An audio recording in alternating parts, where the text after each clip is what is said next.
Let's get ready, say, go. Let's go, son. Let's go, son. Let's go, son. Let's go, son. Let's go, let's go, son. Let's go, son. Let's go, son. Let's go, son.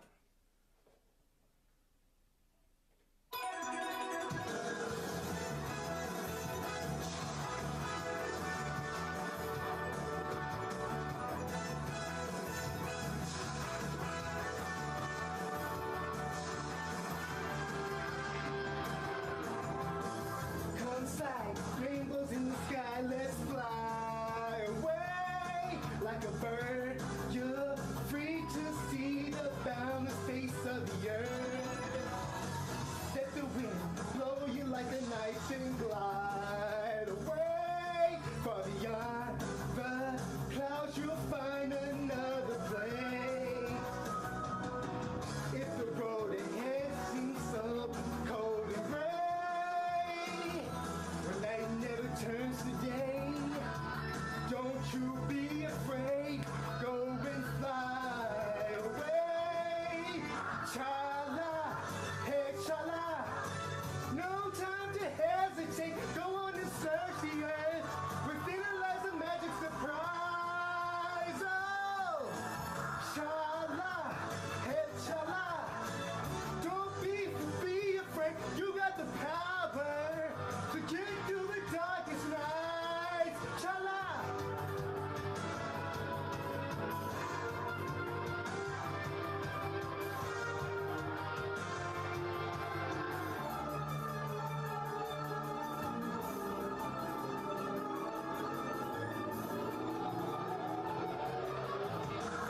Zooming down and round in the sky like a coaster.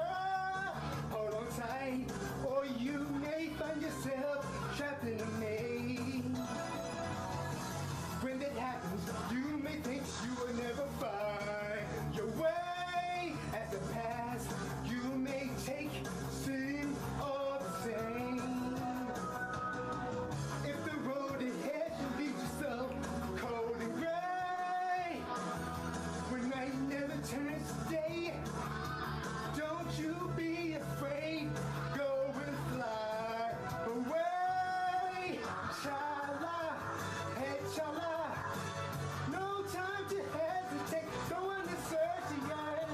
Within it lies a magic surprise. Oh, chala, hey chala.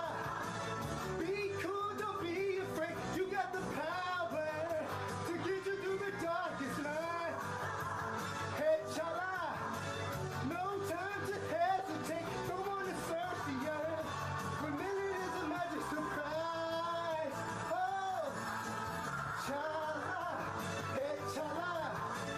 Be cool, don't be afraid. You got the power to get you through the darkest nights. Chala.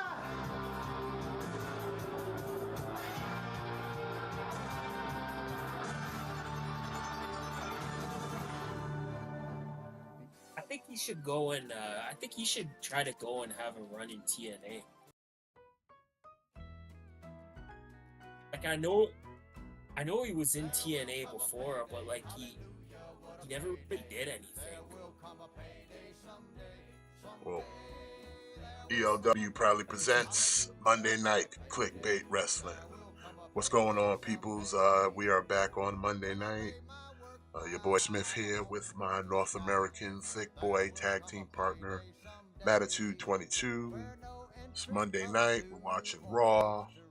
SummerSlam is in the horizon, and we got some wrestling stuff to talk about. A lot of things kind of went down this past weekend that kind of want to touch over, and maybe you might have missed out on. So, what's going on, though, Matt?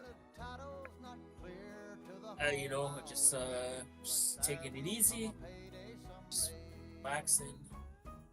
Now, if you were just joining us as we were talking, we were kind of talking about this past event that was Josh Barnett, Bloodsport, presented by GCW, of course.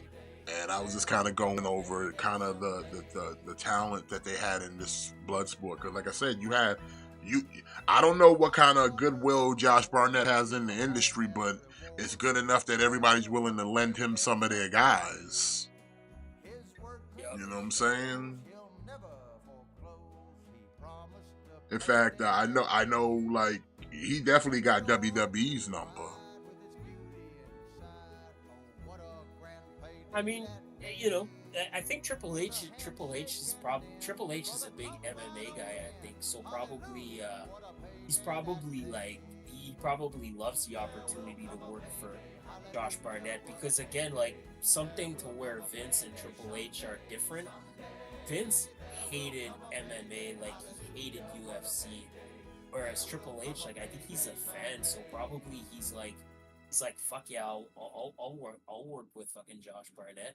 Plus, Fucking it's cross promotion. It gets new eyes.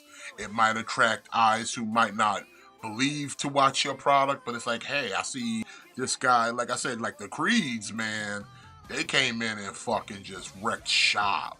Also, they coming out. They had their own custom interest music, so the Creed, Brutus and Julius came out to some very colorful music. I will say.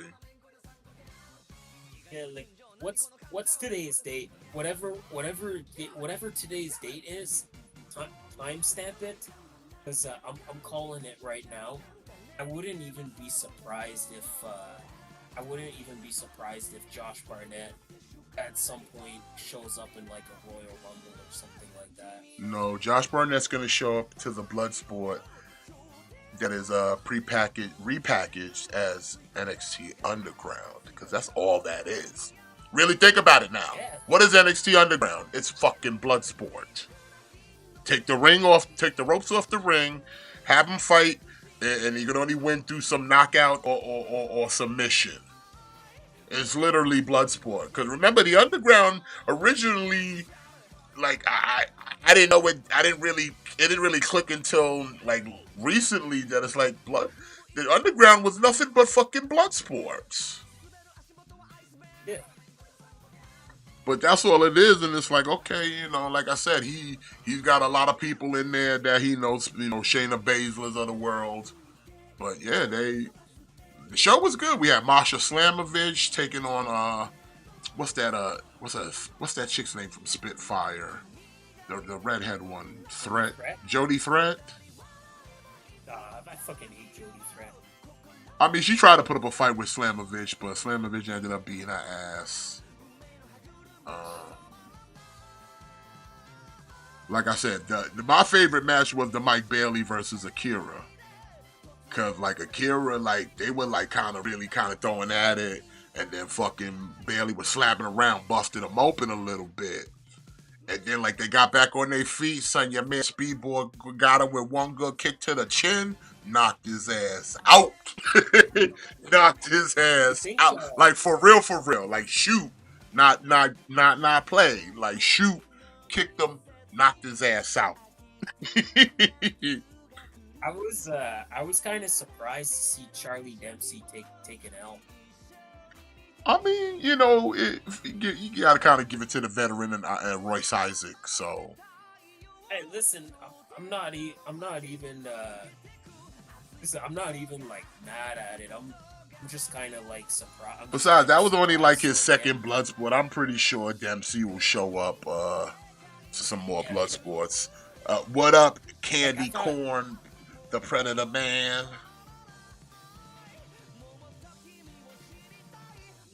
But like I said, the card itself was pretty good. Like I said, the Santana versus Homicide was a good match. Josh Barnett versus Bad Dude Tito was good. Like I said, the Creed brothers, man, just fucking beasts. Like Julius's match was was pretty good, and then Brutus's was good with Filthy Tom. Jimmy Lee's a beast. But yeah, then like I said, at the end of the Josh Barnett Bad Dude Tito match, MVP showed up. Let people know that. He let people know that his contract with the WWE is almost up, so he's technically still under contract. And he was just like, yeah, I'm not really done. I'm not ready to hang it up. So, but he was like, if I do, I want to at least, fight Josh Barnett in the Bloodsport. And Josh Barnett's like, yeah, because he's like, yeah, I just got my black belt in jiu-jitsu, and I guess he's been working under Josh Barnett. I guess he's been training him and that on all that good shit. And Josh said, yeah. He said, yeah, I ain't seen it, but he's like, MVP of Beast, son. We gonna do this. He said, we gonna have this match. I kind of, shifting away from the Bloodsport for just a second, talking about MVP. I hope I hope now that he's coming out of WWE, now that he's leaving WWE, I hope he has a little bit of a run. Like, it would be nice to see MVP have like kind of one last run, because we never really got to see him compete a lot in WWE, and I get it, like that wasn't really his role. I get it, but I'd still like to see him kind of fuck around and do something, I guess what I'm saying is I hope the match with Josh Barnett, I hope it's not a one and done. Yeah. Like, even if he doesn't sign anywhere per se, I wouldn't mind seeing MVP have a bit of an indie run, Monday Night Raw started, and we're just getting a whole go out. This is the selling of the pay-per-view. We got Punk, we got Rollins, we got McIntyre in the ring right now because SummerSlam is this weekend. We're definitely gonna go over the match card in tonight's show. So, but I wanted to bring up kind of a bigger question with the Bloodsport though. Now, clearly, we're in the era of everyone's now kind of playing within the same sandbox. Sure, WWE and AEW haven't had anything going on, but pretty much everything, let's just say, like, okay, WWE, AEW are the two nucleuses, and then there's just a lot of other things floating around them. That being your MLWs, your NWAs, your TNAs, your CMLLs, your AAAs, New Japans, and what have you. That's all floating around those two, because those are the two biggest companies, at least here in the North America, right? We're now in this era where it's like everybody's playing together. We see WWE going to places to wrestle with other people. We see TNA come into NXT, and it's all being done in certain ways where everyone gets a better profile and no one's looking like, I got the raw deal here. Because like I said, the NXT people are coming, the TNA people are coming to NXT and being treated like stars. They're not jobbing out to any NXT people. That, you know what I'm saying? They're not coming over here to lose to Trick Williams. They're not coming over here to lose to Ethan Page or whatever. They're having their matches and beating people that can take L's, at least within NXT. And then the reversal is you send the NXT people to TNA. They can do JOBs and make TNA guys look bigger than they are, because it's like, hey, you just beat an NXT person. You beat a WWE superstar. You know what I'm saying? That makes your profile look a little bit better, even though, sure, they're nothing people, but it's still something. You know what I'm saying? It's like saying, oh, well, the Rascals beat the No Quarter Catch crew. Like, that doesn't mean anything. Sure, it doesn't mean anything. But it means a lot that, it shows an audience that the TNA audience can hold their own to an NXT/WWE talent. In the sense of, remember back when WCW got purchased and they tried to do separate shows, like let WWE have part of Raw, and they tried to give part of Raw to WCW, and it kind of fell flat. Yeah. The reason for that being is because WWE had conditioned the audience to be told that WCW was lesser than them. Their talent's lesser, their production's lesser, everything is lesser, so you should expect less and just be like, whatever. So that's why it's like, you got two people like Booker T and Buff Bagwell in the ring, and it's like, normally they could probably put on a decent match, but then like they stunk up the joint, and like I said, the crowd was never really behind them, because they were already preconditioned not to be. They were already I mean, at preconditioned the not end to of be, the especially at that time. But now we're in a situation where no other company. Sure, you take shot. They'll take shots.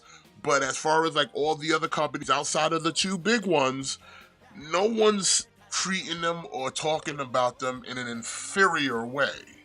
They're not treating them as a lesser entity. They're a lesser talent. They're lesser. Even like back in the days, how did they treat ECW back in the day in WWE? Even though they did business, they always treated ECW like they were lesser. They were lesser than us. Look at their talent. They're small. Look at their talent. They're this. They're that.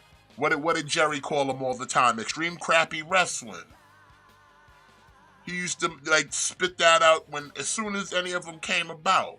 And they could try to condition their audience to treat them as lesser. That's why when you get a match like Taz versus Triple H, champion versus champion, you would think on paper, oh man, this should be a decent match. Triple H knows his shit, Taz knows his shit.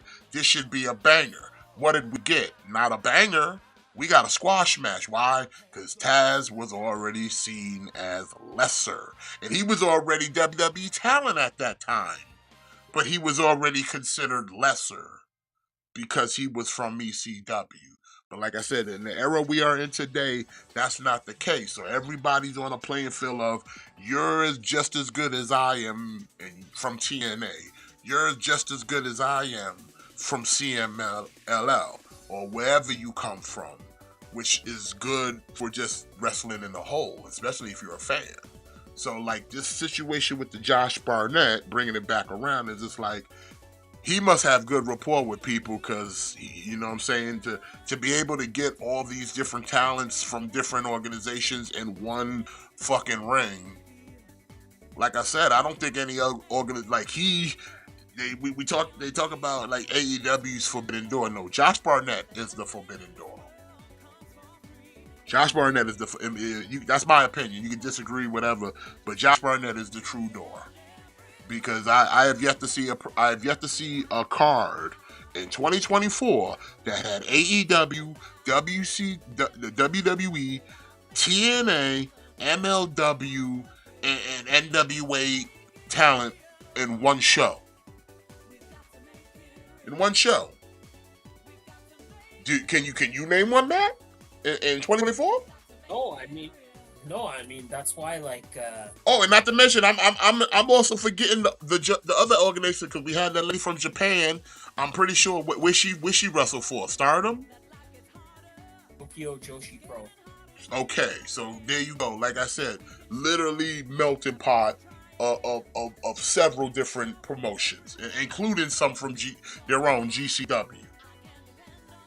In one ring. One ring. Why, New Japan. Well, New Japan. If you add Bad Dude Tito, because he's New Japan. That's why, when they released the card, that's why, I kind of, I had posted in the group because I was like, man, people are not acknowledging this enough. How crazy this is. When they released the card a couple weeks ago, it was man, if you look at this card, you have all the 5 major North American companies represented on one card, plus you got New Japan guys, you got Tokyo Joshi Pro people on one card, and it was kind of crazy to me that people were not talking about that. Yeah, it's the true Forbidden Door. It's the true Forbidden Door. It is the true Forbidden Door. Because it's you can't name one page. Even the one that's called Forbidden Door ain't got this kind of variety. This is what a Forbidden Door was supposed to look like, where you just literally, everybody in the pool. Everyone in the pool. We just gonna have random matches where dudes who don't work together now about to work. Like I said, that match between Santana and Hernandez was good because you got 2 generations of LAX in the fucking ring. 2 different generations of LAX. Plus, you know, we know Homicide is pretty much king of the independents, and Santana's back in TNA. I wasn't expecting Josh Woods. When I saw Josh Woods, I was like, oh, shit. So basically, AEW / Ring of Honor's here too. Okay. Yep. Like I said, the WWE contingent was there with the Creeds and Dempsey and Baszler. Royce, I think, is with New Japan Strong, or he might have went back to NWA. Or I think he might have went to MLW, because I know he might be more nomad. Yeah. But like I said, Bad Dude Tito is New Japan. Barnett and I'm trying to remember the dude. Those first few couple matches were mostly GCW guys, because I didn't recognize a lot of them. So like, if I didn't recognize you that much, you're probably a GCW guy, which is fine. You know what I'm saying? Fucking Filthy Tom, I think he's back in MLW, or he might be with Strong. I'm sorry? Filthy Tom. Oh, I think he is with MLW right now. So he went back. Yeah. Okay. I think he's one half of the MLW tag team champions right now. Okay. I think it's him and Davey Boy. And then, like, you know, Masha's she pretty much works for GCW, JCW, and TNA. Because she's the JCW World Champion currently. Yeah, I think JCW, I think that's technically like GCW's like developmental. Yeah, that's the offshoot, because isn't that like the Jersey one? Yeah. Yeah, that's like their little minor league shows. But it's basically GCW, just a different name, but it's like half of the roster's still the same. Yeah. But yeah, like I said, I watched it last night. I didn't even know what was happening, because I know the last one they did where he was fighting Moxley and shit. But I didn't know we were jumping back into another Bloodsport. Like we kind of doing these quarterly now? Were we doing these every month or something? What's happening here? I don't know. But you know, maybe it's just a thing where there was enough demand to where they're like, hey, we need to do this show more than once a year because there's a demand, and again, like nobody else is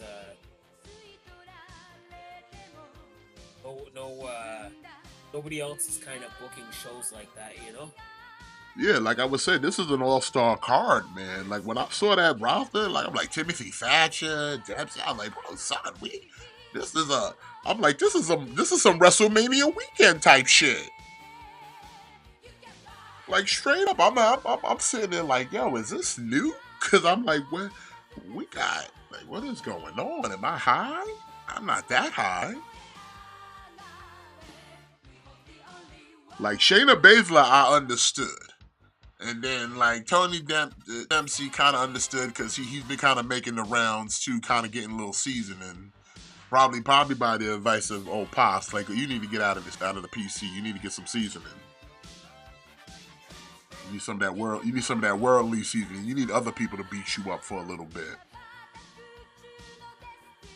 But then the Creeds is like, yeah, and they were kind of like struggling for a minute, because they kept trying to just do wrestling where everybody was like, they were trying to, you know, Lawler was trying to throw hands, and the other dude was trying to throw hands, and they were just trying to do wrestling. But once they got them, it just started yeeting on them. He started hitting them with them scoops and them slams. Boy, it's like, it's over. They too beefy, son. They too beefy. But yeah, it was a good show. Like I said, I recommend if you didn't see it, you know, jump on a boat somewhere, go check out Josh Barnett's Bloodsport. Yeah. In fact, you know what? watch it at some I'll do y'all one better, Chad, because you know what? I don't even know why I never thought of this in the first place, but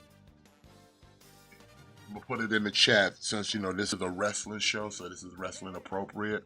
For anybody out there that's ever looking to watch any wrestling outside of WWE, AEW, or maybe you might not have the money for pay-per-views and such things, and you like to drink ale and sing songs about a life for me, and maybe wear an eye patch, and you go, "Arr."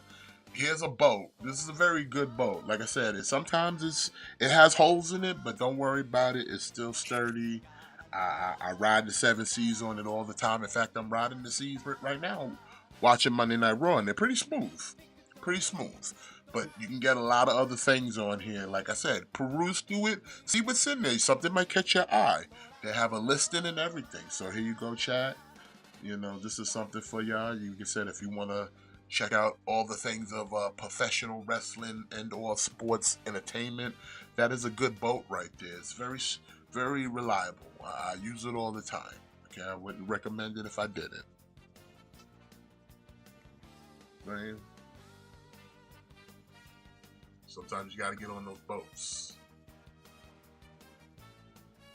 So, just want to make sure you guys, you know, don't want to leave y'all out there struggling in the seas, you know, so I gotta help y'all out sometimes.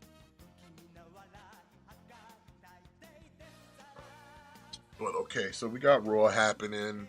We got the Creeds about to go up against former Alpha Academy, Tozawa and Otis. But we're commercial right now. Alright, what else was going on? Okay, so we had Death Before Dishonor happen this past Friday. Were you able to catch Death Before Dishonor? I did. I watched it. So what'd you think? I thought it was good. Like, you know, it didn't knock my socks off or anything, you know? Nah. I mean, we got a new Ring of Honor women's TV champion in Red Velvet defeating Billy Stark. So that was kind of unexpected. We also It's like unexpected. I wasn't mad at it, you know? Yeah. But I thought the TV title had a time limit on it. What happened to that? Maybe it was a thing where maybe they just abolished it for like pay-per-view. Yeah, maybe. We also got a new Ring of Honor Pure Champion in Tiger Style, Lee Moriarty, which is good. That's a guy who actually needs a title. And plus, like, Yuta wasted it. Half his reign, he was out injured. So yeah, put it on somebody new. Bump up the STP. Even when he came back from injury, he was like doing other stuff. Like Nigel, like you know, like Nigel McGuinness kind of pointed it out. Even on commentary, where like Killer Yuta, like lately, he's more preoccupied with Blackpool Combat Club stuff. Like he's more preoccupied with that. So yeah, like let Lee Moriarty rock with it for a little bit.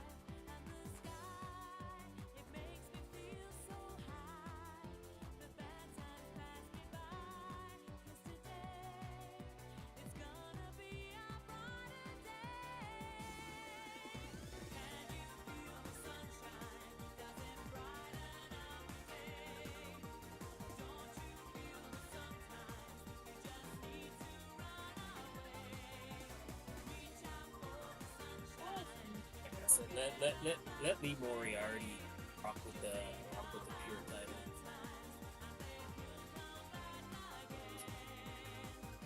Oh shit.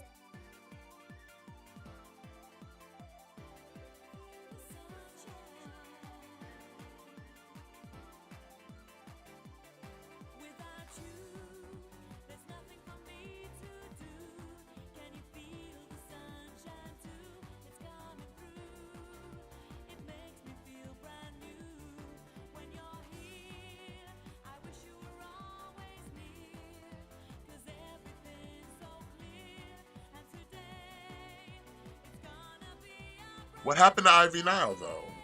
That's what I want to know. I don't know.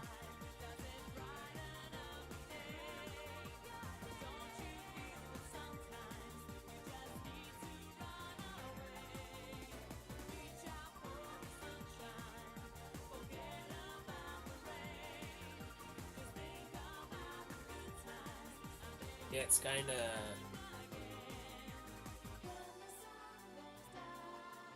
of strange to see her not with the Creeds anymore.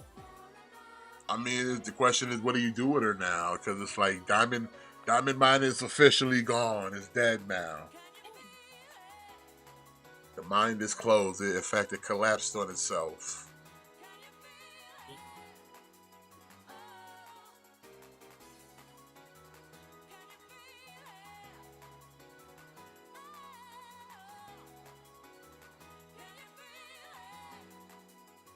But Julius, big slam.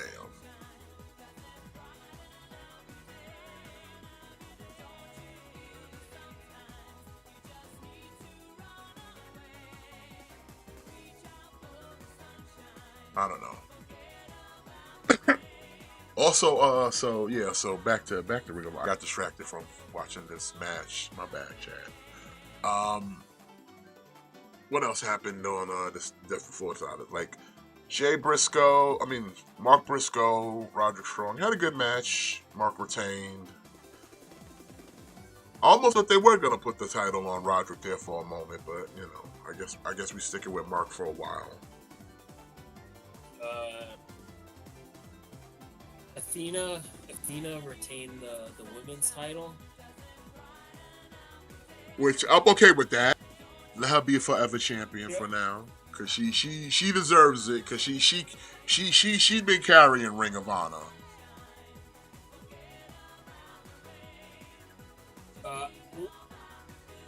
Well, I'm gonna maybe jump ahead. I'm gonna maybe jump ahead a couple days, but I kind of so the Kingdom, the Undisputed Kingdom, they retained the tag team titles. I'm glad that they did not win the Ring of Honor 6-man titles. And Me too. I'm glad that Dustin and the Von Erichs. I think it's definitely the right move, putting the Ring of Honor 6-man titles on it.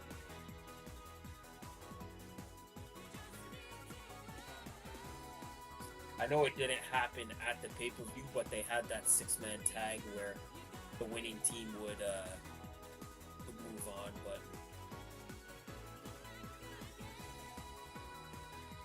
But I would say for me, probably the biggest surprise of the night.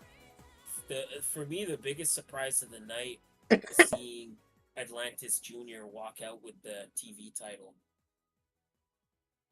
Yeah, because there was a lot of other potential people that could have took that title from him. Like I thought for sure. I almost thought for sure that he was gonna lose it, because I'm like, oh man, I don't think they're gonna. I don't think they want to keep. I don't think they want to keep flying this guy in from Mexico like every week, you know. Yeah. But nah, they kept it on him though. Yeah.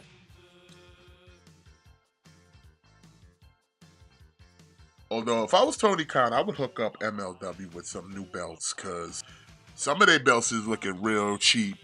Like that women's title that Willow had, like, yeah, that shit looks cheap as fuck, son.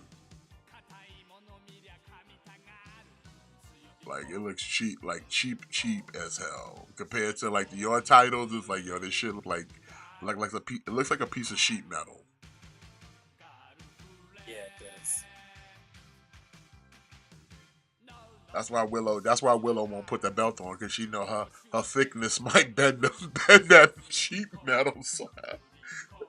She don't want to put it on. Like, yo, you gonna fuck up the sheet metal guy. Yo, big up Marin. Like, she too courageous for that women's title. Like she could fit. Like I'm pretty sure that belt fit her. But like you might bend the metal a little bit.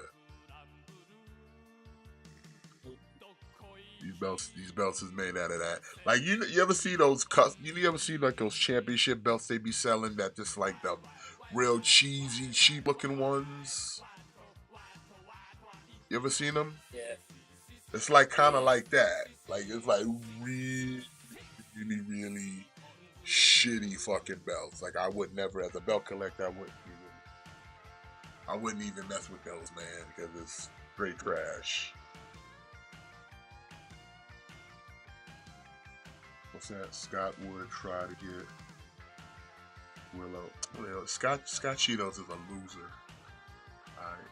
Dude sleeps on 33-year-old man mad sleeping on Baby Yoda sheets. Got stickers on his door. Wants you to believe he get women.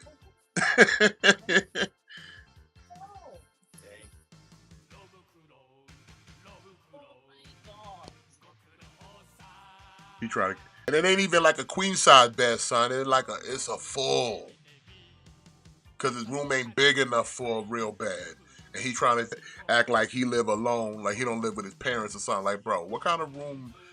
Like you live in a main house and you took the smallest room? Nah, bro, you living with somebody. You living with family or something. Especially you sitting there telling me that's the bed you had since college. You fucking loser. That bed probably got mad juice on it. That shit got mad DNA. And it ain't even other people's, just him. Like, imagine a dude try to tell you how to get women, don't got a girl, and in the background is a full-size bed with a Baby Yoda fucking sheet on it. Baby Yoda! Not even Mando and Baby Yoda, just Baby Yoda. And got a bunch of stickers on his door, like just stickers, random stickers that been there for a while. And you can tell they've been there for a while because them shits is kind of faded out.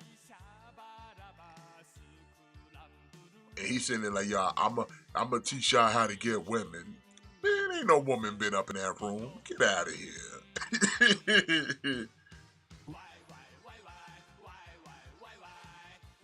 I had to put him on blast. He tried to come at your boy. I had to put him on blast. I'm like, son, I'm married, son. I got a woman. You the one with no over there sleeping on Baby Yoda duvets, my dude. Not me. Ain't no stickers on my door. And I got a room full of toys. And I still don't got stickers on my door. Fuck's your excuse? Oh, and I know he ain't got no taste because he got a 5-pack of MCU Marvel Legend figures still in box, but it's all MCU shit. It's like, you trash. You fucking trash. I'm an adult. I just have toys. Mm-hmm. But they high-end collectibles. Yeah, exactly. I'm an adult. I'm an adult. I'm not a failed rapper / DoorDash driver. I'm not a part of your system. I don't start to cry when my chat starts laughing at me.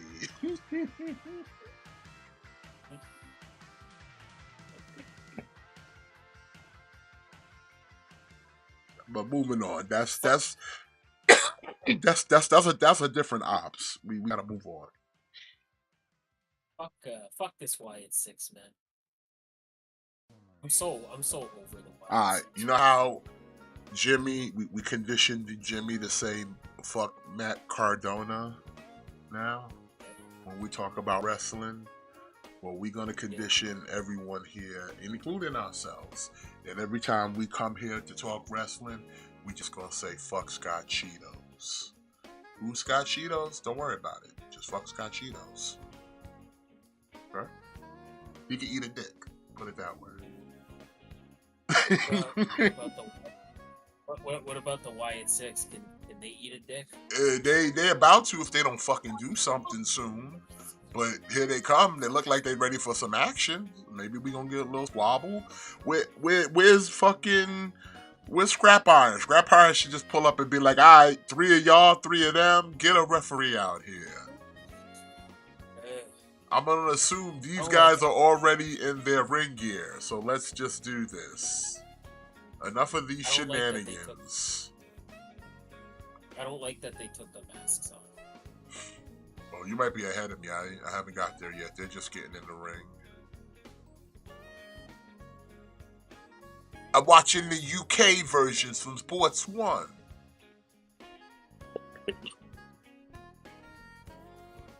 Look at Loomis. Oh, Loomis got dreads now? Yeah, bro. What the fuck? Alright. Oh, Nikki.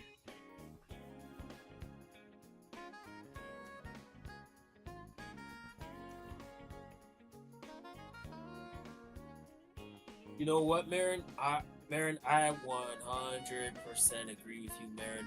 I 100% agree with you. I think when it comes to the Wyatt Six, I think WWE vastly overhyped, and then they completely underdelivered. I mean, they're letting them do work now, but it's just like, I mean, now Too little, too late, bro. Yeah, you know what I'm saying? Too little, too late. Too little, too late.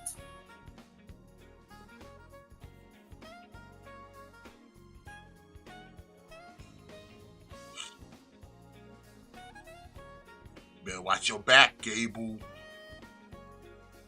Yeah, I'm gonna say one more thing too. WWE needs knock it off with this Nikki Cross jump scare, okay? Cut this shit. Cut it. Like it worked the first time. Let's just stop with that now.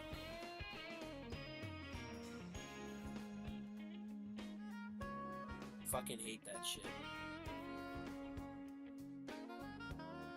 I don't want to watch Raw and be fucking jump scared. You don't want to be jump scared. Gojira. Hey, Gojira, what were you doing at the Olympics, son? You was performing at the Olympics? The open ceremony with all that sussy stuff? Chill, bro.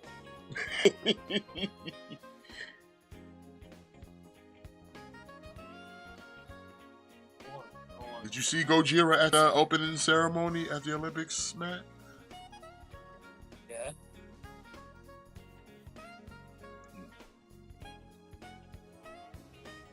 Sure did. Yeah, man. They was rocking out at the Olympics with a headless lady. People loved it. People love the sussy trans people and all the weird things going on at the opening ceremony. You know, we loved it, right? Yes.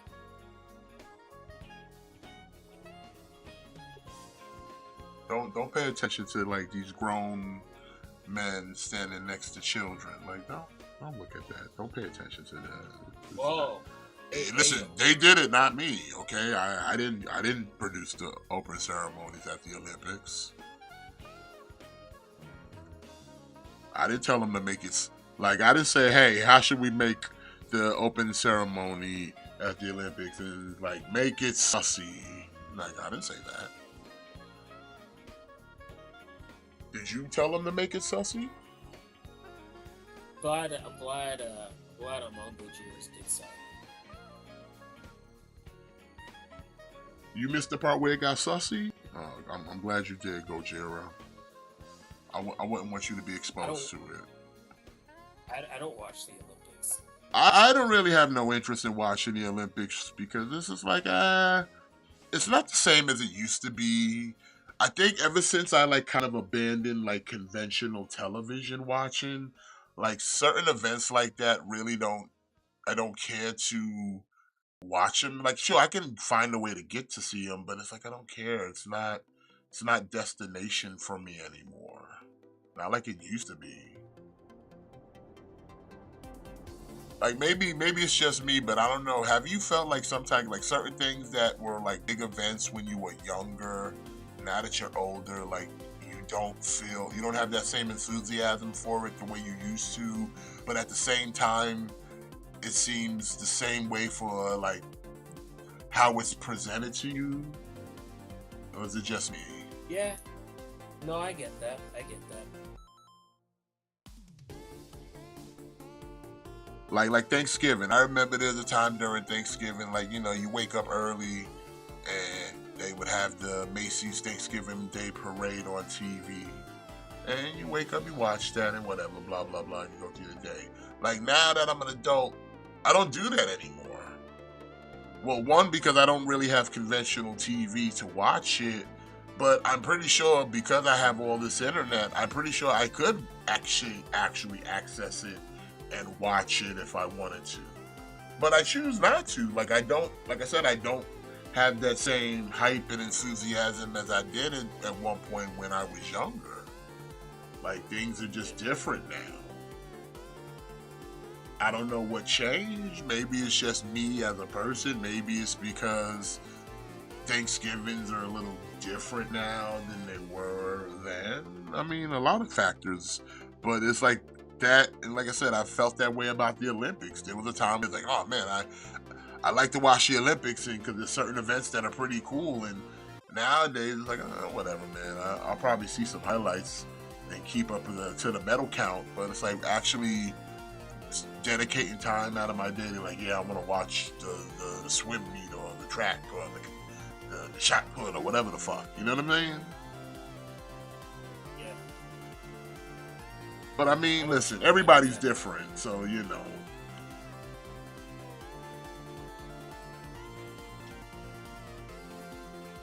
Yeah, I agree. Kurt Angle, Mark Henry. Hey, let's not forget, there's a lot of Olympic athletes. You know, Chad Gable. Olympic athlete. Eugene won Kurt Angle's gold medal for a little bit. That makes him a gold medalist. But of course.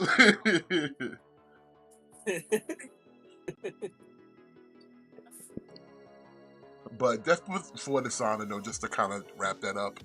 I mean, it was a good show. Ring of Honor seems to always have good pay-per-views. They put on good matches. Yeah, like that's the thing. It's like their weekly show might be like hit and miss, but they always deliver. They always over-deliver on pay-per-views. Like even the first match between Commander and the Beast Mortis, even though like it was the match where there was no feud, there was nothing at stake, nothing on the line, no stipulation, no implications of any kind. But like that match was fire. Like they kind of went hard. They kind of went hard, especially fucking Mortis. Yeah, like fuck, like they went fucking hard. Like I said, like say what you will about Ring of Honor's weekly television show, but they always deliver. They always deliver when it comes on pay-per-views, man. When it comes to pay-per-views, they always fucking deliver. Yeah, you can't fault them on that. Even the match between Athena and Queen Aminata, like I can't remember the last time I saw a women's title match that I was that invested in, you know? Yeah, I feel you on that. Like again, it's easy to kind of be like, oh, Queen Aminata, she's just like an AEW dark person or whatever the case may be, you know, whatever haters want to say. But bro, like she brought some heat, son. Like she brought some heat.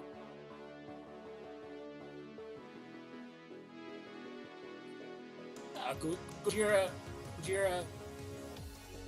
Every time I watch Raw, I just assume that it's gonna be all rematches. Then I'm just excited when it's something that's not a rematch.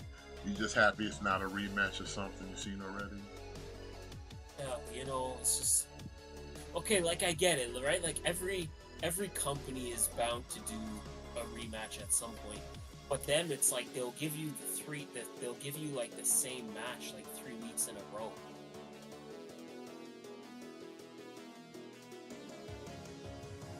It's like you'll get the same match 3-4 weeks in a row. So it's like it's not even just that it's a rematch, but it's just It's like, man, we already saw this like 2 weeks ago.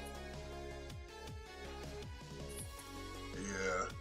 I mean, we're trying to do some point, I guess, where they're gonna have a Sheamus versus like Pete Dunne, I guess, at some point. Yeah.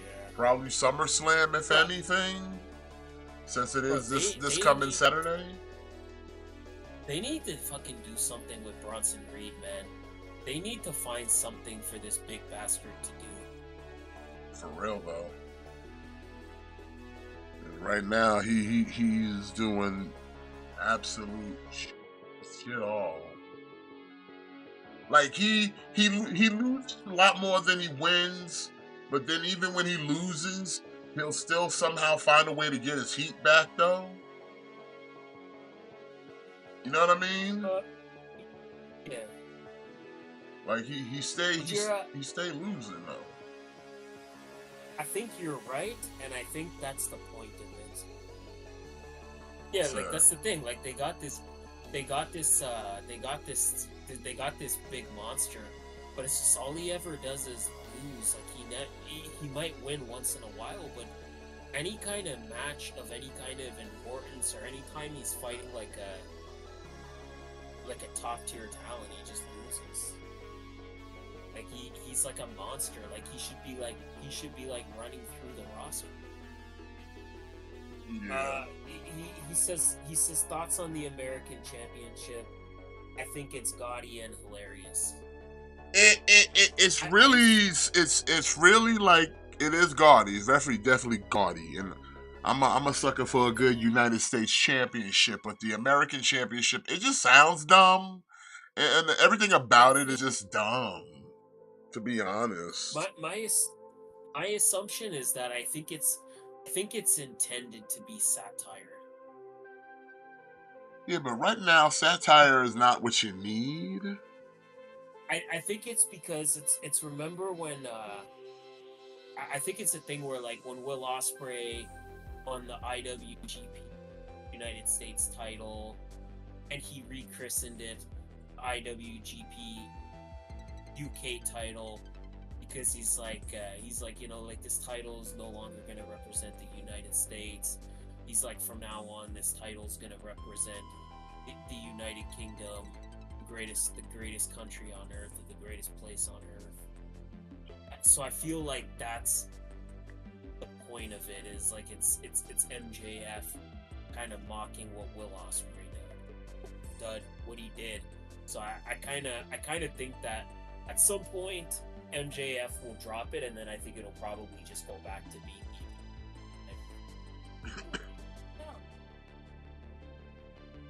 American I think it's a thing where I think it's like supposed to be horrendous, you know? Like, I think that's the point.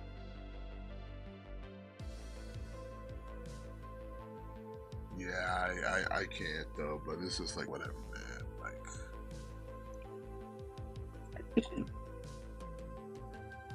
AEW's always doing something. I mean, they always doing good. They always like I said, like you said earlier, like we have a new Ring of Honor 6-man win again. It was like, okay, so what was the purpose of unifying the titles if we were only gonna separate them like a couple months later? What was the point of all that? I think they probably had something in mind, but I think once Jay White got injured, they probably just threw it all out the window.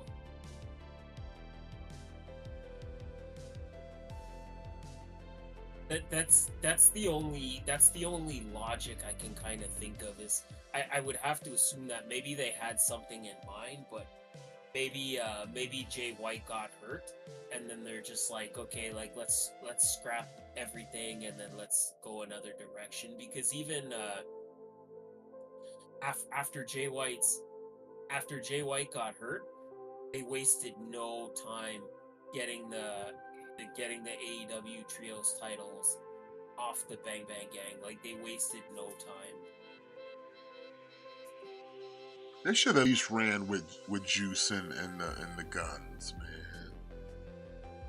So see, that's why I kind of think I think they must have had something in mind, and Jay White must have been a part of that. That they probably, once Jay White got hurt, they probably just like, okay, like fucking scrap all this.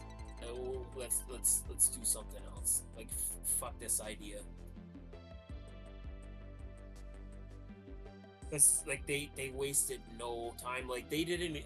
It wasn't even a thing where they, okay, like the Bang Bang Gang, like they're gonna drop the titles. Like they stripped them. Like they didn't even give them the opportunity to defend the titles and lose the titles to the patriarchy. Like they just basically like strip them and then they're done. Yeah, they did them dirty.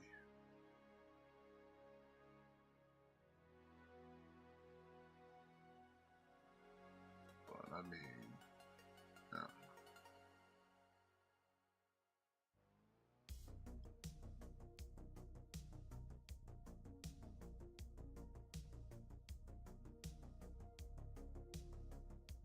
Like I feel like Bronson Reed's just gonna lose again. Yeah, you already know he's gonna lose. And just There's no question. Just get his heat back. And we'll be right back where we left off.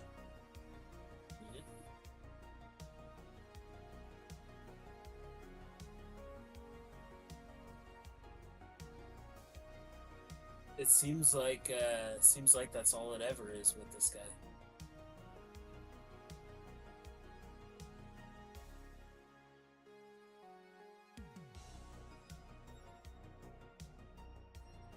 I would say go back. I would say send him back to NXT, but NXT has become extra stacked now with the addition of TNA kind of in the mix.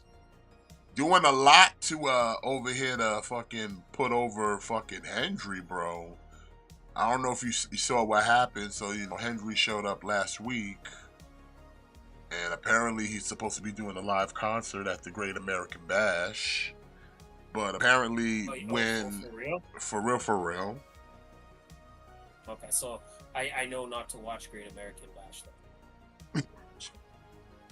But apparently, like, okay, so I guess the fans who get bussed over to like the arena where they do the NXT show, when they all got back to their car, they had those flyers of Joe Hendry, signed by Joe Hendry, on their cars. Man, I wish I was there. I wish I could have grabbed a bunch of those flyers. Why? So you can burn them? Toilet paper is expensive, man. And that sums up what I think about Joe Hendry. I don't know why you don't believe.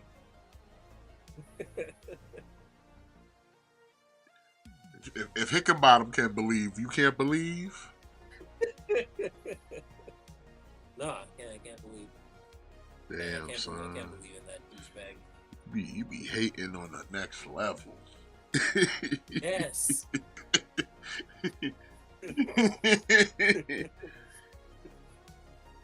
I remember. Okay. This is kind of a funny story. You know, like in Ring of Honor when they would always like throw the streamers. Uh-huh. I remember, for a while it was a thing where like people would throw toilet paper at like wrestlers they didn't like. And I just remember one day like watching CZW, and like Greg Excellent was like a heel, and he won his match, and people were like booing him, and they were throwing like toilet paper at him, and he started stuffing the toilet paper in his singlet, and he's like, hey, thank you, like this shit's really expensive. Like, I don't know, I just never forgot about that. And then like after that, it's like the toilet paper was done. Like no toilet paper was ever thrown at a wrestler again. Like, he just killed it. It's like, this shit's expensive. He's just taking all the toilet paper. You know, listen, They just got mad because they got double played. Yeah. Not only did you pay to come see me lose, but you also giving me free toilet paper.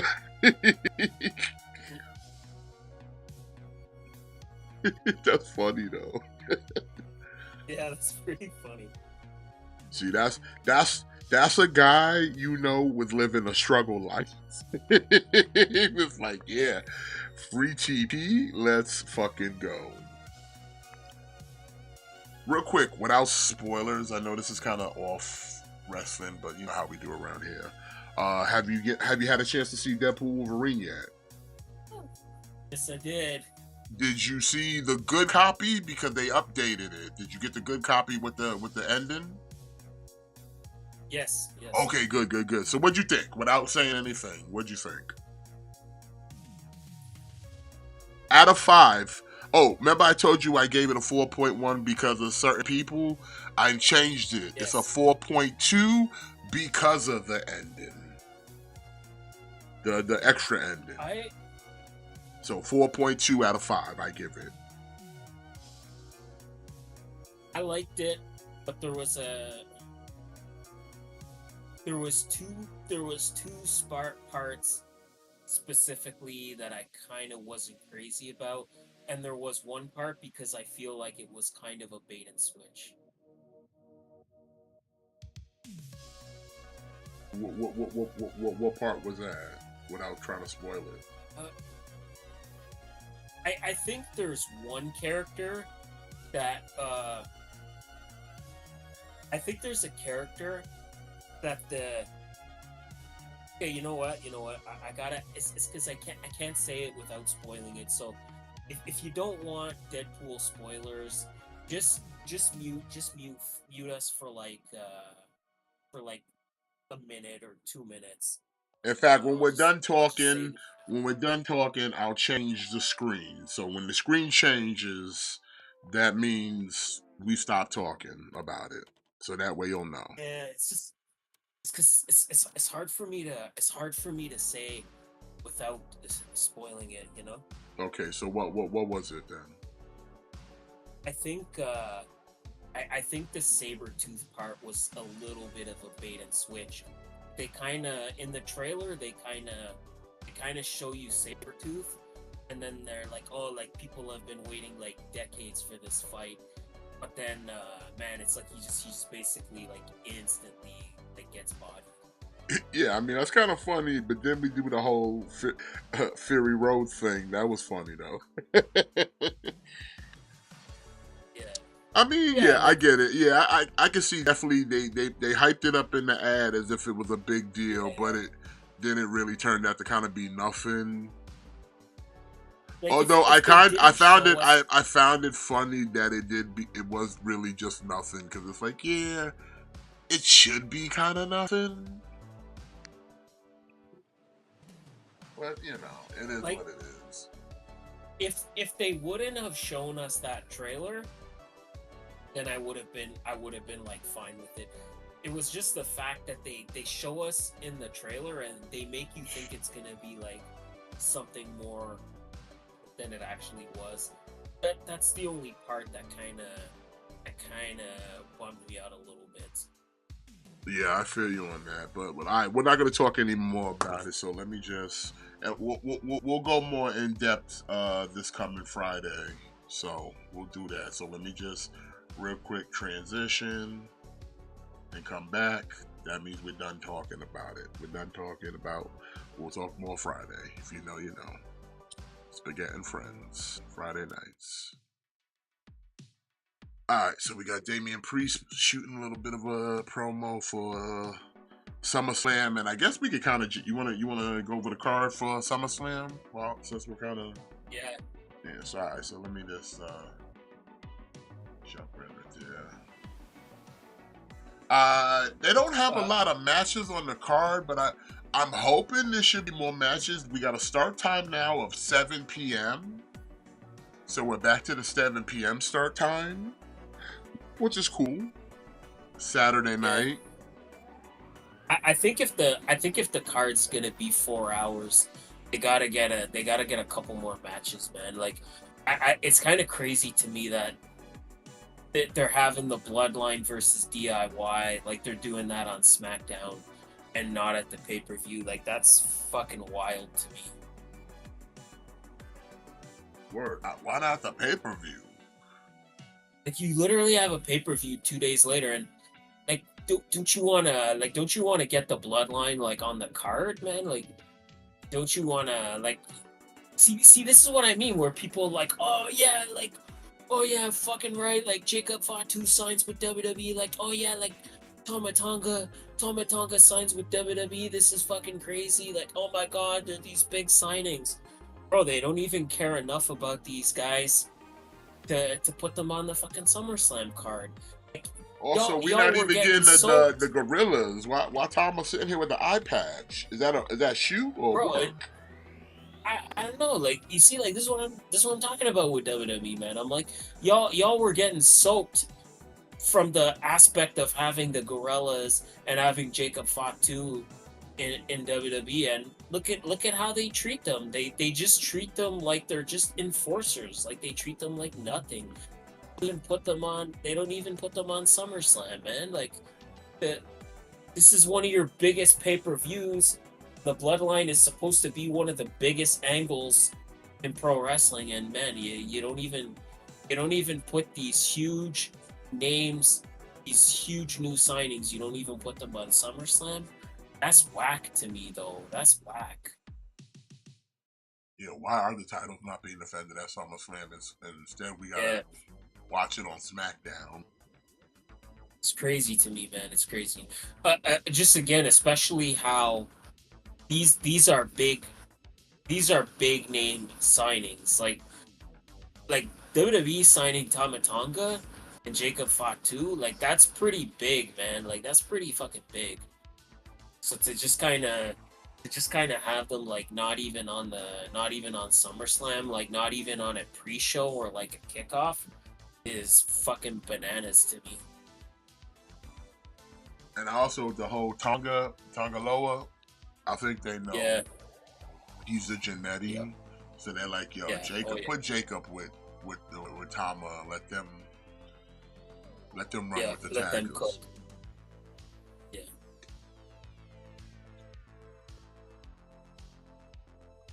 Bro, like, you see what like, the Bloodline is on the poster for SummerSlam, and they're not even on the card. It's wild to me. That's wild.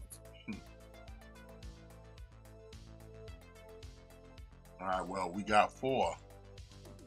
The Intercontinental Championship. Sami Zayn will be defending the title against Braun Breaker. Now, the last time they met, Sami pulled off the win. Can he do it again? Probably. So you going with Sami to retain? I don't know. I don't know. I would have to say, like, Braun's gotta crush him now. He's got to. Come on. I would think, but enough, and it's time for a change. I would think, but they seem to be riding Sami pretty hard, man. But to what? But yeah, Unless you're just gonna put him for the world title. Put him in the main but event. I do agree with you. Like, Braun should definitely win this match. I mean, Sami got his win. Now it's time for Braun to be the monster that y'all trying to build him as. And let him crush fucking Sami, win the title. I think Sami should be in the main event scene in anyway.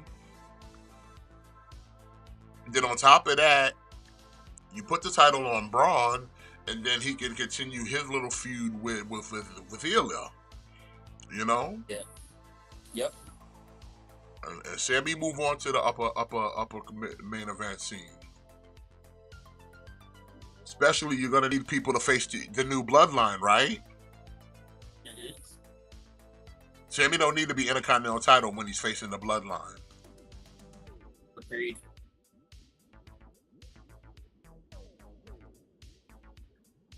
But yeah, I'm going with Brum Breaker on this one. So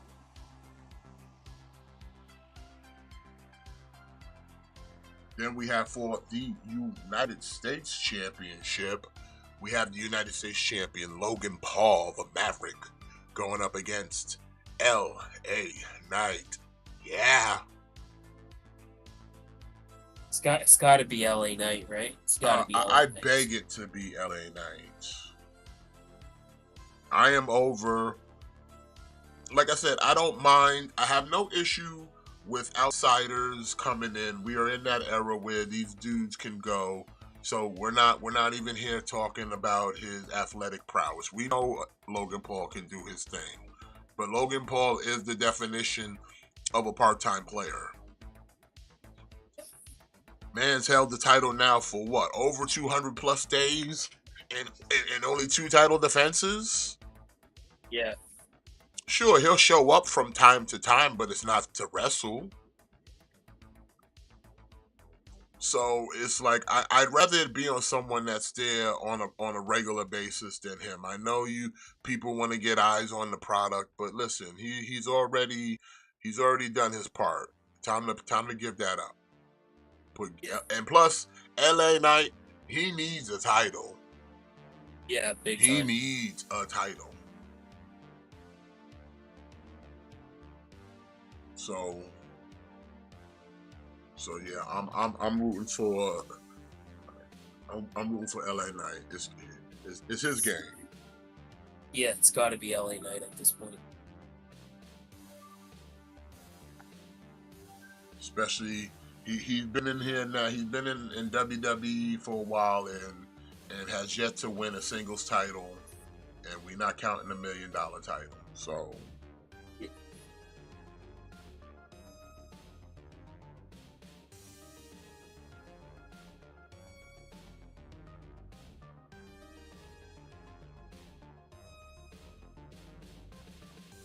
Like right now, LA Knight's been sitting on the cusp for a while. Again, I don't want to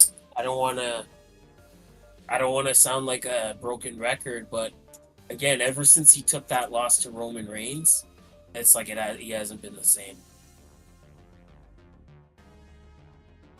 It's like ever since he lost to Roman, it's like he lost all of his momentum. It's time for them to build him back up to where he was when they put him in that match with Roman Reigns. And the best way to do that, let him take the title off Logan Paul.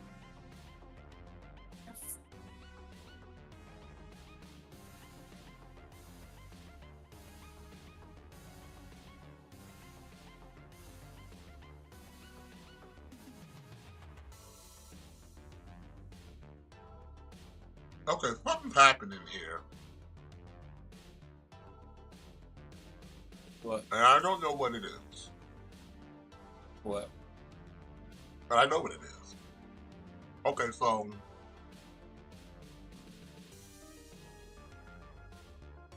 you have Rhea Ripley and Damian Priest, both under the mindset of we need to move forward from these things. But Finn Balor keeps on, we need to deal with Jey Uso and whoever, I forget who else they was beating up on. And they're like, yeah, we moved on, but like Finn Balor seems to still be focused on wanting to deal with these people.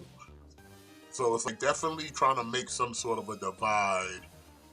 Like something's gonna happen sooner or later. I don't know if you've been noticing that because it's kind of it was happening. They was having the same kind of discussion last week of like, why are we focusing on Jey Uso? We've been there, done that. Why y'all still on this? You know what I'm saying? I think it's I think it's a callback to that storyline where you had AJ, Finn, and Liv Morgan. They were all going up against the Judgment Day, and they were trying to destroy the Judgment Day. I think that I honestly think that that's a plan that never changed, and I think that Finn is working with Liv Morgan, and I think that everything Liv Morgan is doing, it's just everything they're doing is they're trying to tear the Judgment Day apart from the inside. And I think that's what's happening. I honestly think that's what's happening. You know what? If they was actually doing that, I'd be surprised. I'd be actually Because impressed. I think that Priest and Rhea, they're getting too over as baby faces. I think they're getting too over as baby faces. And I think what's gonna happen is I think that eventually the Judgment Day is gonna turn on them. And I think you're gonna have Finn Balor and Liv Morgan be like, hey, like this was our plan the whole time. Like the whole time the plan was to tear the Judgment Day apart from the inside. And then we maybe won't have the Judgment Day anymore, but you'll have like a new faction with like Finn, Liv, JD, and Carlito, and then maybe Dominic, maybe even Dominic will go against Rhea Ripley. Because I think Rhea and Priest, they're getting too over as baby faces, almost to the point where you can't really have them in this heel faction anymore. And I think that's why they're doing all this stuff with Finn Balor. I think they want you to remember that hey, remember when Finn, AJ, and Liv, they all agreed that they were gonna destroy the Judgment Day, and then like 2 weeks later, Finn Balor inexplicably is like, hey, you know what? I decided that if you can't beat him, join him. I'm gonna join the Judgment Day. And then the first step of Finn Balor's plan was convincing Rhea and Priest to turn on Edge. Like that was the first pick. That was like the first phase of the plan. Like, we have to get the mastermind out. We have to get the master out. Like, bro, if they kind of pull that off, man, that would be fucking insane. That would I be would be insane. impressed. That's some long term booking. Mm-hmm. That's something you've been cooking this for a while. Again, maybe I'm giving WWE too much credit, but I think because there's more to it. Like when they were talking about like when Liv Morgan left her hotel room key, and they were all sitting at the table looking at the hotel room key. Who was the one that ended up with the key in the end? Finn Balor.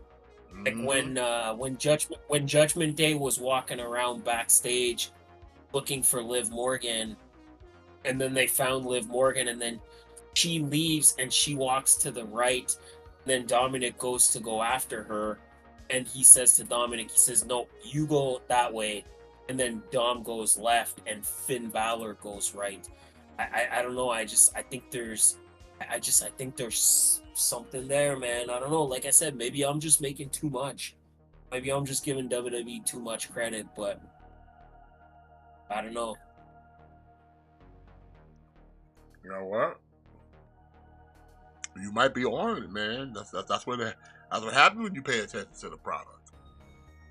Like I said, man, there's been some signs there. Like, who's the one that's always encouraging Dominic to pursue Liv Morgan? It's Finn Balor, whereas Damian Priest is trying to get rid of her. Damian Priest wants Dominic to stay loyal to Rhea because Rhea and Priest, they're OG Judgment Day. He wants Dom to stay loyal to her. And Finn Balor is always trying to push him into pursuing Liv Morgan's advances. Well, I guess we're gonna have to wait and see how it all plays out at some point. Well, I mean, hey, it might play out Yeah. during SummerSlam. You never know. Yeah, you never know, man. Oh yeah, big up Roderick. Big up Roderick, the ELW United States champion. Also entered in the Beautiful Bobby Tag Team Cup. Oh yeah, the Beautiful Bobby qualifiers began this past week, man. Yeah. Had a lot of great matches. A lot of great tag teams qualified. We're going to have another set of qualifiers this week. Did we qualify? Well, see, here's the thing. Because we are the tag team champions, the North American Thick Boys do have the option to either, one, try to defend their titles and win the Beautiful Bobby again, or they can just wait to see who wins the Beautiful Bobby, and that person is the number one contender. See, that's winner gets the shot. But if the tag team title champions win, they can choose their opponent. Like the Clussies were in it last year, and they were the champions, but they didn't win the tournament. If they won it, they could pick their challenger if they had won the Beautiful Bobby. But since the North American Thick Boys won it, not only did they win the cup, they got the title shot. So the same rule applies for the Thick Boys. They can have the option to either be in the tournament and win the cup and choose their own challengers, or just wait to see who the winners are and just do it that way. But knowing the Thick Boys, we don't fry away from challenges. And plus, I think the champs would just want to win it again, be two-time Beautiful Bobby winners. Yeah. But just like everybody else, the champions don't need to qualify because they're the champions. Because we don't gotta qualify. We're automatically in the Bobby. That's right. We're automatically in the Bobby. Especially, It's like I already knew that. I just wanted to hear. I just wanted to hear you say it. come on. The champs don't have to qualify. The champs already qualified. Mhm. Exactly. Just by being the champions and former and first time inaugural Beautiful Bobby champions. But yo, this Beautiful Bobby's gonna be bigger than last year though, Matt, because now that we had the partnership with WWE, we had a lot of great WWE tag teams show up, and probably more because a lot of people want a piece of the Bobby. They want the BBC. They want the cup, okay?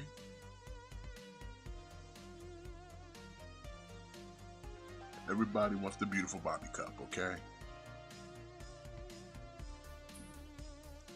Like I said, fuck the Dusty, fuck the Crockett. It's all about Beautiful Bobby, okay? The only tag team tournament that matters, okay? There you go. And the 2024 is just gonna be awesome. So, you gotta look out, watch ELW for that if you want to see the Beautiful Bobby Cup. So far, we had tag teams like LWO, the Creeds. The Creeds were in the qualifier. We had the Detractors, the Young Shooters, the former ELW tag team champions, the Wolves. Who else? R&R Security. We had the Dudleys. The Dudleys were in the qualifier.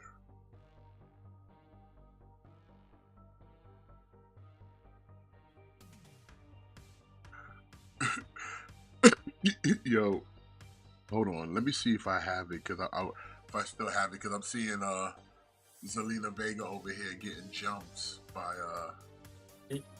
Shayna Baszler and Sonya Deville and them and their crew. But there was something I seen. Somebody posted something on Twitter one time, and it was like a Shield thing with them. But hold on, let me see. I think, did I like it? Because I think I wanted to save it. Because I thought it was. Oh, yes, I did. Yes. Okay, bad. Look at this shit right here.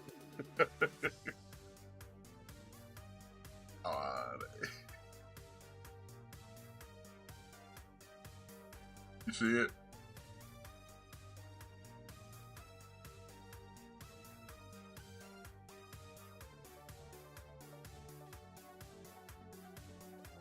You read what it says?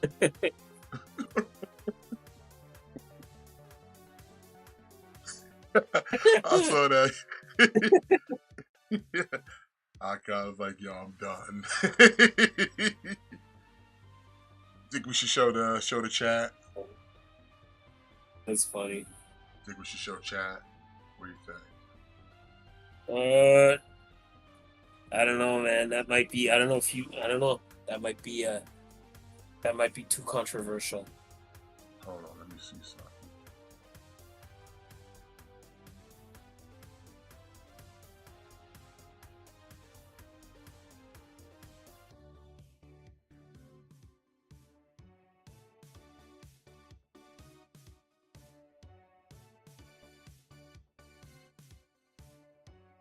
There we go. It's a little something. Got my smell.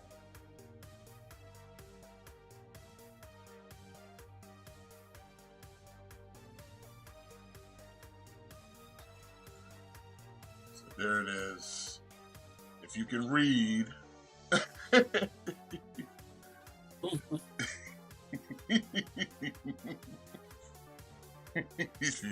if you can read, so.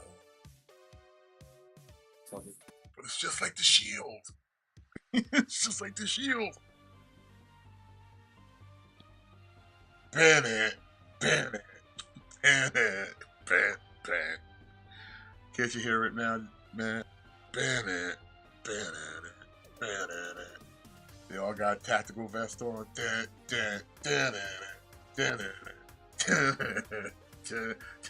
you see the did you see the Mia Yim tweet? Nah, what happened?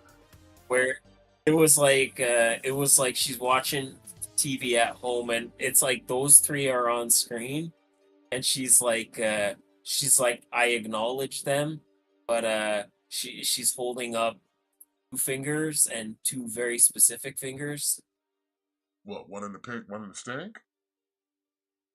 Well, no, but like the like the middle finger and like the like the index finger. Oh, okay, gotcha.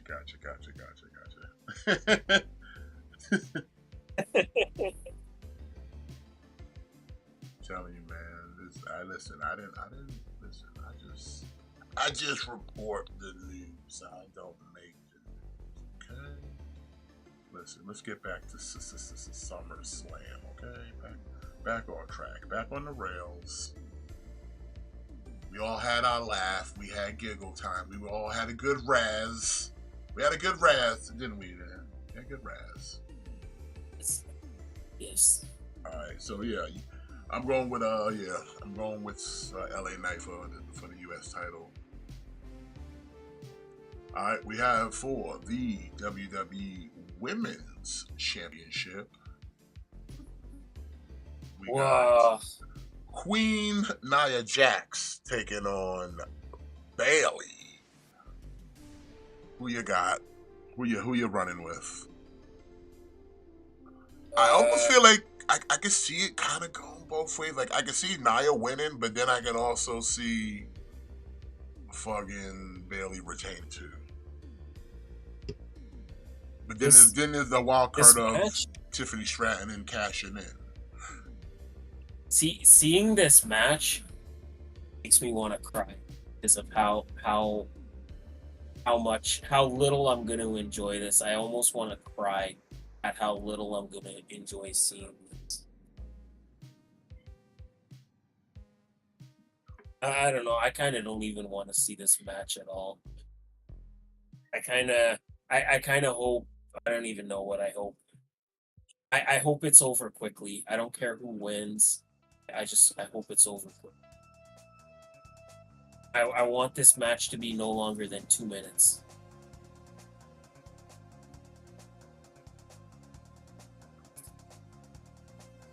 So The Miz will be hosting SummerSlam. He won't be wrestling, but he'll be hosting.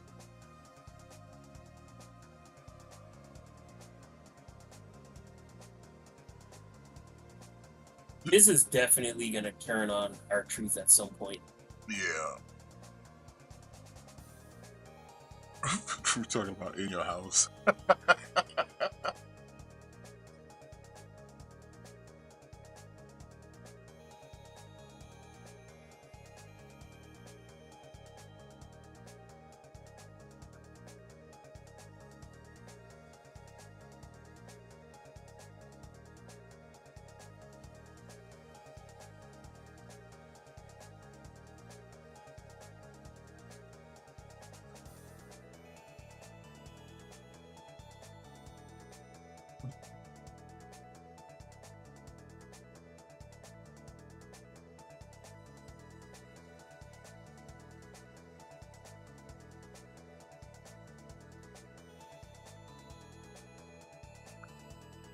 hosting SummerSlam. Not wrestling, but hosting. Yeah, he's on the road to about to go heel again. I think he's starting to lose his patience with R-Truth. R-Truth keeps making too many decisions that Miz has to pay for. You can kind of see it in his face. He's getting annoyed.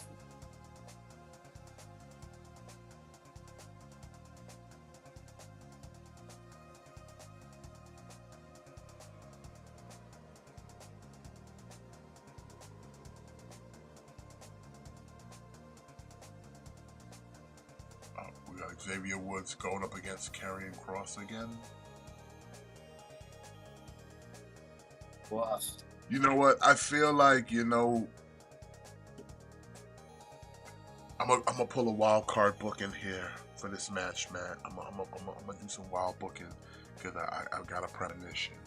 So Bayley wins. No, not Bayley. Nia wins the title, but then like Bayley kind of goes off on her, and then Tiffany cashes in on Nia. As you know, just can it just happen in under 3 minutes? That's all I care about. I mean, like, she'll have the title for a second. Bayley will finish, like, kind of get some heat back and kind of mollywop, and then Tiffany will come in and act like she's there to help, but actually she's there to cash in, and she just kind of gets like a cheap pin. She might hit her with a best moonsault on some like accidental, like, oh, I didn't mean to do that, but she did it anyway, and then she wins, and she's the new champion.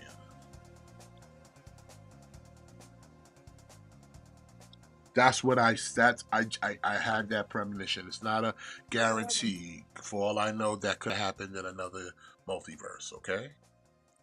Of WWE. So don't take that to gospel. It could happen. It could happen.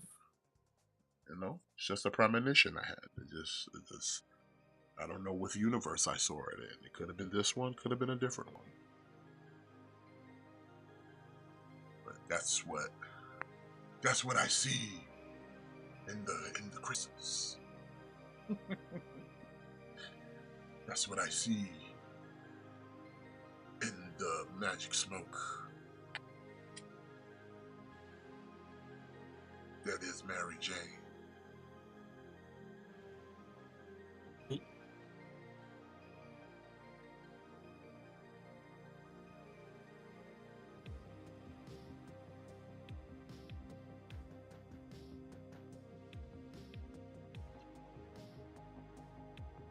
Why is Karrion Kross so obsessed with trying to break up the New Day, though? What is the obsession here? What does he hate? Why does he hate positivity? I don't know. I don't know. Why is he so infatuated with Xavier Woods? Bro, Xavier Woods sucks.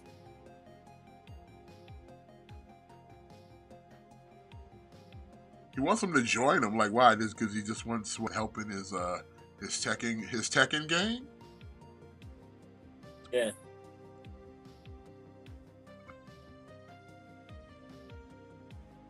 And also invite me on Up Up Down Down sometime. Yeah.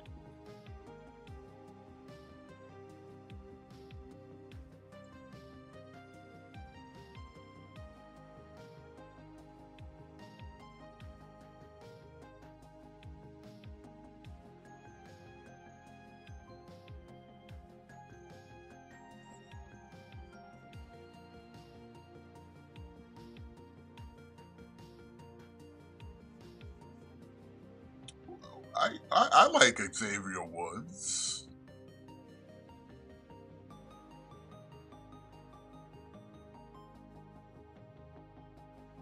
I just think they should give him, you know, he's kind of the Jannetty of the New Day, unfortunately. But not everybody could be Shawn Michaels, okay? That doesn't make it bad, though. Listen, as long as you don't go off the rails, you could do all right to be a Jannetty. Like the first half of it, until he really kind of got struck out. you know. But if you work hard, you know, you might be able to someday elevate yourself past Janetti status.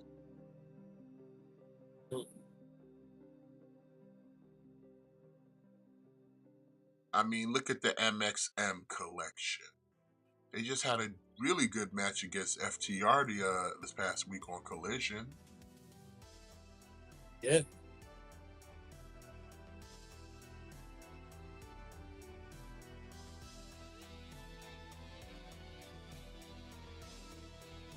So, but yeah, I'm gonna go Nia Jax on this though. I think Bayley might lose her title. Okay, I'll take Nia Jax as well. Then we have for the women's world championship, we got Liv Morgan defending against the woman who technically didn't even lose her title, Rhea Ripley.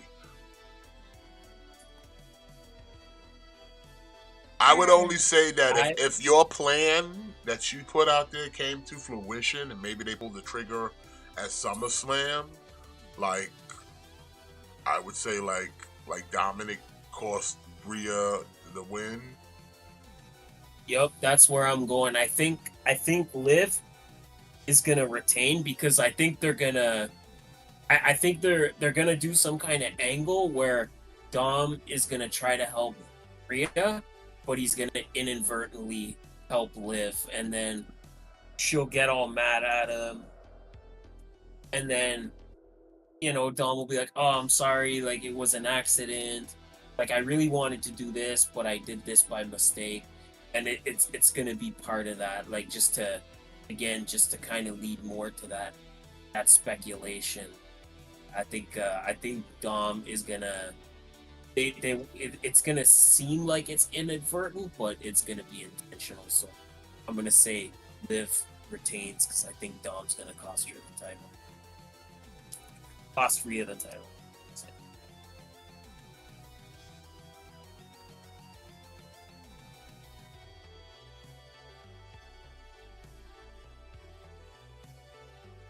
But I would like to see Rhea get the belt back because I do not care for Liv Morgan. She sucks in the ring. It's hard not to put the arm piece in there. I don't care how pretty people say she is. And if she's shaking her thing, she still sucks in the ring. Need pieces separate. You can have Enzo's sloppy seconds all you want. Don't change the fact that she sucks in the ring every night. Yeah. Slow motion. Okay. Like I said, if she was better at what she did, I'd be more accepting of Liv Morgan. I can't go straightly off of looks alone. I never have, never will. If you want to be pretty, but be good. Gotta be good. Can't be a Kelly, can't be a Tori Wilson. Gotta be a Mickey James. Gotta be a Lita or Trish Stratus in the latter part of her career. Totally agree. Can't come out here just being like a velvet sky. No, it's not enough. At least for me, it's not enough. Like I said, some dudes, that's all you want out of your female wrestlers. Then be that way. Take your Bella Twins. But like I said, I'll take Mickey James all day, every day, and twice on Sunday. Pretty and can go. Like I said, anybody that says they like Liv because they think she's a good wrestler, you're a fucking liar. Like she's somehow gotten worse. She's been around for a good minute since NXT days. You can see, I think she's just complacent now. I think she's just complacent. Like she already perceives herself as a top star, so she's like, yeah, I'm already good. I don't need to get. She just focuses on like, I just need to continue to look good. Like keep the body tight, keep the face tight, and it's like be damn the ring skills, because she just moves in slow motion. Like, you know, like does my ass look nice in these jeans? Okay, then who cares about being a good wrestler? Does this top show off enough cleavage? Okay, good. That's what's important. Yeah, like I said, if I wanted to just watch like half-ass naked women wrestle badly, then I'll watch fucking old episodes of Glow. But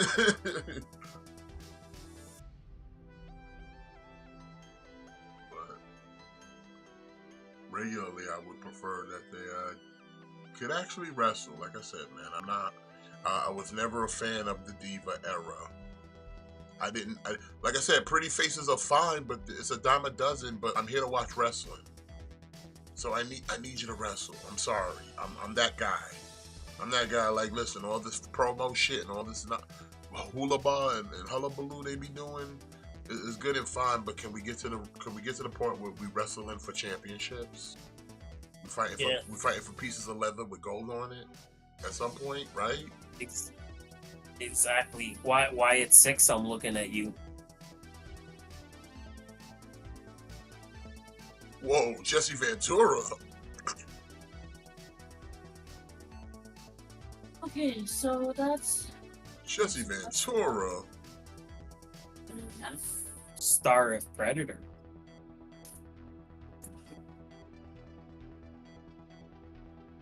Son, they about to get wrestle unions.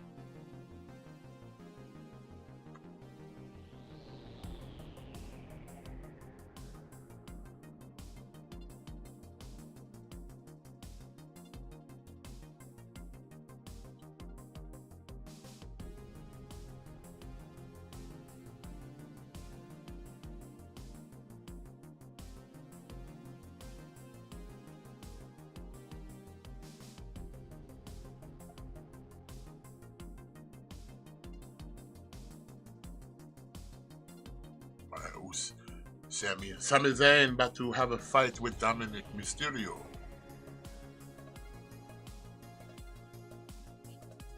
Alright, so you going with Liv Morgan to retain, or you taking Rhea to get the title back? Oh, I say Dom cost her the title. I almost feel like Liv gets it back. I mean, Rhea gets it back, though. I don't know. Because as over as Liv is, Rhea's much over. And I think they'd rather have her as champion than Liv as a champion. You think Rhea's gonna get it back? Yeah, I can see it. I wouldn't be shocked if she did. I mean, let's be real, like, before she gave up the title, she was crushing everyone. So why wouldn't she continue to crush? She crushed Liv several times. She crushed them all. Live a dominant run. Right, fair enough. Like, it's not like she ever lost it to Liv. She relinquished the belt. Technically, the belt's hers anyway. You never beat Rhea for it.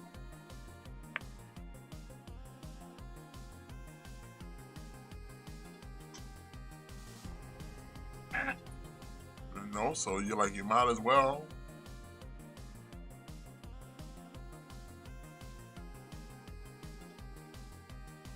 So I can see Rhea just coming back and just demolishing Liv Morgan, because she's already done it before. And nobody would be that upset about it, because Rhea's still fucking over as shit. I don't think anybody would even bat an eyelash about it. Like I said, it's tough to go because there are other variables to it. It's depending on which way we going with all this. Because like I said, there's definitely some seeds being planted for something. What it is, not sure. Like I said, if it's what you said, then like I said, you know, that's some long term booking, baby. Yeah. Long term. I don't know, man. I could see it, but like I said, sometimes I'd be giving WWE too much credit, man. Mara says Liv's gonna retain. All right, we'll have to see. Mara, we probably gonna be watching it up in the VC, so you know what a place. So probably be watching it up in there. 7 o'clock too. All right, we've got this blood feud here going on. CM Punk, Drew McIntyre with Seth freaking Rollins as special referee. Who you got for this? Probably Punk, right? I would think so. Yeah, that kind of. Yeah, he's kind of the guy. Like he needs to win more than anybody in this whole thing. I kind of don't see. As much as I would say Drew probably needs a win here, I don't see Punk losing his first match since he came back at Survivor Series.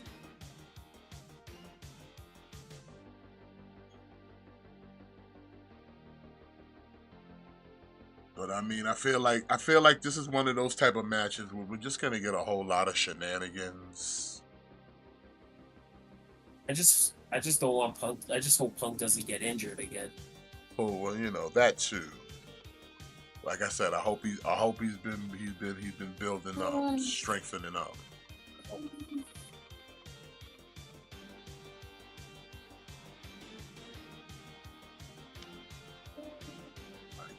know what I'm saying? Don't be blowing no quads or nothing. Keep your tricep meats intact. Exactly. Saying you better help keep it tight. Keep it tight. Yeah, I think I'll go with Punk, even though I feel like we're gonna get some kabuki work. But I'm gonna go with Punk on that. Yeah, like more than likely. All right, then we've got for the World Heavyweight Championship. We've got the champion of Damian Priest going up against King of the Ring, Ring General or King General Gunther. I think we get a new world champion. To be honest, I don't know how Damian Priest gets past Gunther.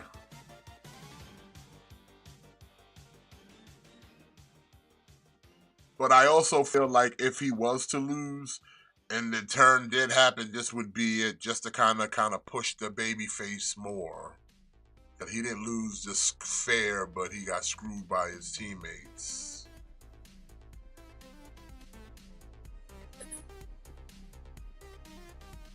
What is this shit with Liv? Come on now. Now we burning photos. You know what? Get out of here.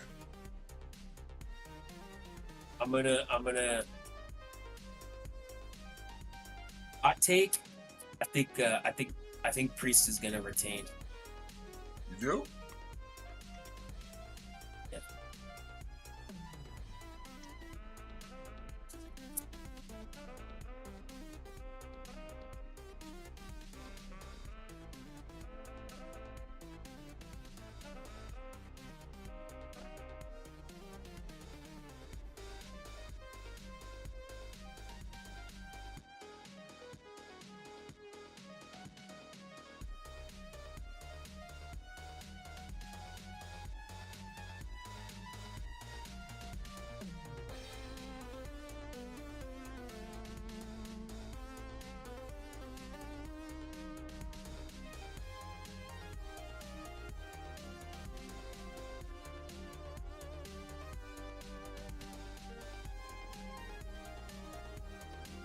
Ooh, Liv Morgan. Yeah, I don't know.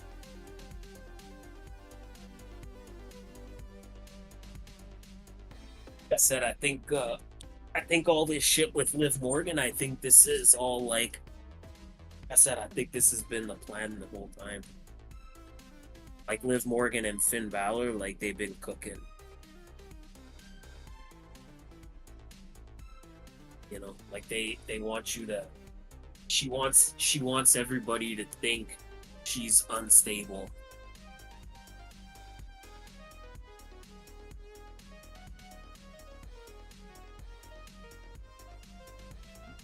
Well, we'll find out this Saturday. But yeah, I'm picking Gunther for new champion. Okay, I'm sticking with Priest. I think Priest is gonna retain. Alright. And then for the undisputed WWE Championship, we have the champion Cody Rhodes going up against the Bloodlines Tribal Chief. Okay, he's done. Solo Sikoa. Oh, definitely Cody. Yeah, Cody. Alright, head, left arm, right arm. Yeah, definitely Cody. Sorry, Solo. You're not that good yet. You're not at that level. You're number 3 in your number 3 in your faction, not winning the WWE title. Celebrate you, baby. Moving on then. Cody will retain. I'll be here.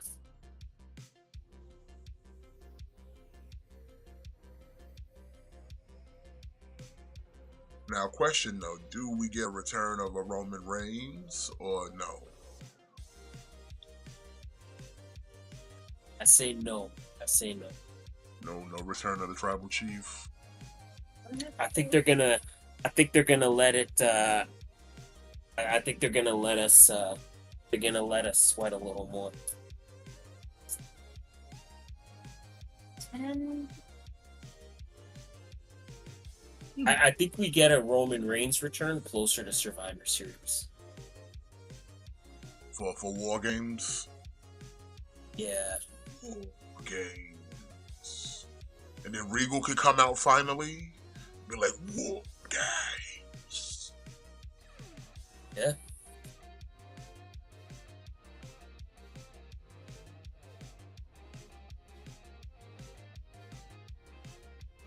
War Games. 10. I like how now Raw does the like instant replay before they go to commercial, like NFL shit. You notice that? Mm-hmm. I like that. I like that little extra touch. You get the kind of instant replay of the last spot. It's usually like a big high spot or something. Kevin Dunn couldn't do that.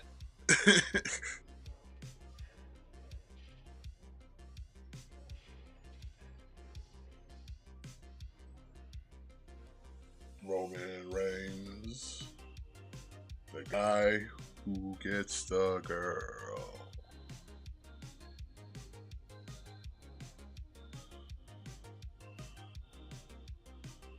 Oh no, I don't know, but yeah, I don't see Cody losing. No, I don't see Cody losing. Also, Cody, don't forget, gets endorsed.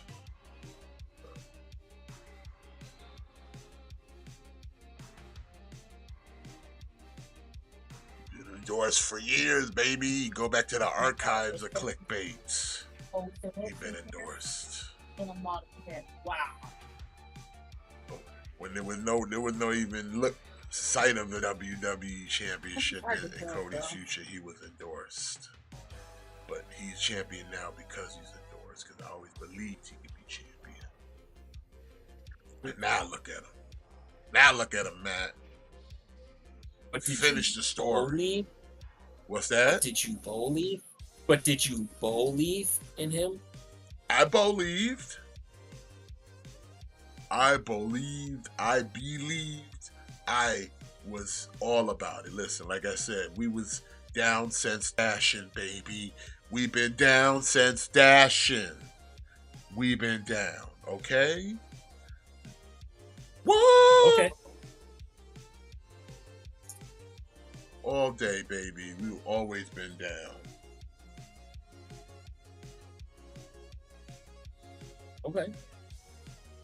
Okay, we was always endorsed, son.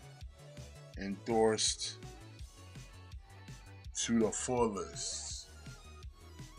Okay, couldn't even touch it. Undisputed, like first round draft pick.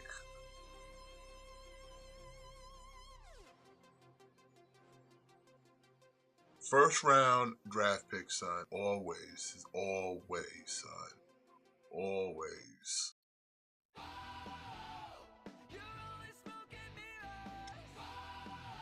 Always smoking mirrors, son. That's what it's all about, baby. That shit. Always been endorsed.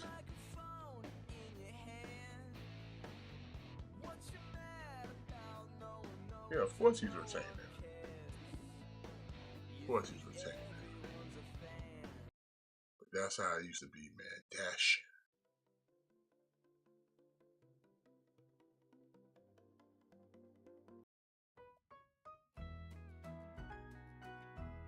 Oh my goodness. But yeah, that's pretty much the card for SummerSlam. Bro, this card is weak as fuck. That's what I'm saying. Like, if this is supposed to be the biggest, how Bro, we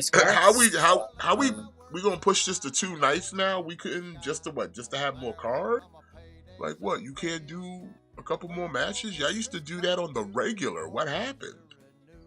Bro, There's no left foot. bro, or right like, foot. bro, every match on this pay-per-view, except Priest and Gunther and Punk and Drew, like every other match is trash.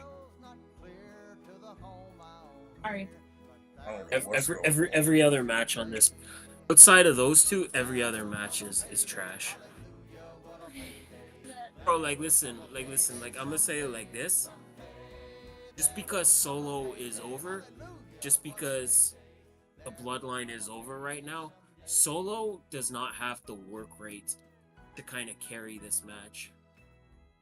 Like Solo's work is mid. He does not have the work rate to kind of carry a championship main event with Cody. Like this match needed to have a stipulation. Like this needed to be like a no DQ match. This needed to be like a cage match or something like that. This needed to be like something to kind of where these guys can kind of make up for Solo's lack of work rate. Like both women's title matches are just redundant, as fuck. Like I don't care how good the storyline is, which it's not. We've seen Rhea and Liv so many times. We've seen Bayley and Nia so many fucking times. Like Sammy and fucking Braun, like we just had that shit at the last pay-per-view. Yeah. Bro, like this card fucking sucks. And I know people are gonna try to say like, oh, it's good. No, it's fucking not. It fucking sucks. Outside of those two matches that I mentioned, the rest of this card is just bad. This is boring. I mean, the LA Knight Logan Paul probably be a decent match. I just hope the right person wins. Yeah, you're right. I forgot about that match. That match too should be all right because yeah, like say what you will about Logan Paul, like if if you don't like him, I don't like him either. But the guy can carry a half decent match, and LA Knight is good, so yeah, that should be all right. But everything else outside of those 3 matches. Real quick, speaking of Logan Paul, did you see the clip of Rey Mysterio? Kind of, I wouldn't say he was burying Logan Paul, but did you kind of see the clip of Rey Mysterio talking about when Logan Paul supposedly saved him? Uh-huh. Nah, I didn't see Like, it. I guess Ray was basically saying that he feels like the whole thing got blown out of proportion, and he thinks the whole thing of like Logan Paul saving Rey Mysterio. He thinks people took that the wrong way, because he was basically saying like Logan Paul was out of position in the first place. Like he was saying like he's like yeah, like technically Logan Paul had to do this quick maneuvering to catch me, but he was basically like he was out of position in the first place. Yeah, Gojira, because I know people were like praising Logan Paul, like people were praising Logan Paul for like saving Rey Mysterio's life, and it's just kind of funny that Ray was like, well, you know, technically he was out of position in the first place. Like, I don't know if Ray's just kind of...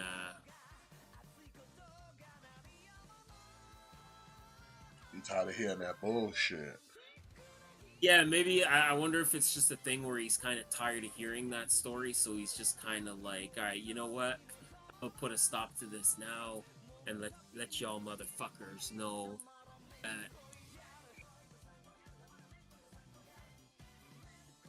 Yeah, I totally agree with you, Gojira. I'm not saying he didn't say that. I totally, yeah, you're right. Like Logan Paul was the one that he did say that he was out of position, but Gojira, he also did say he will accept credit for saving Rey Mysterio's life. He said I don't think it's valid because I was out of position, but I'll take it anyway. I'll take the compliment anyway.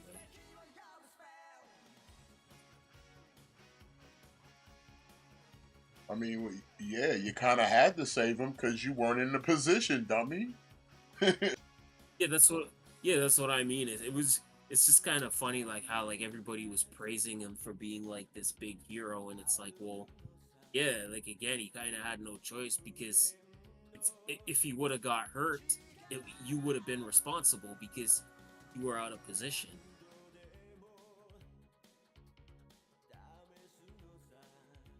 We're getting a Loomis video now. Man, is it just me, or does Dexter Loomis look like a discount Vincent?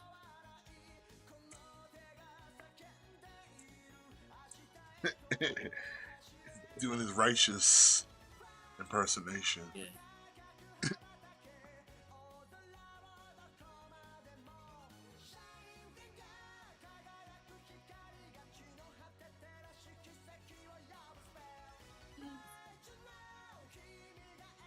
Oh no, he looks funny with the dreads, man. Like they just don't suit him.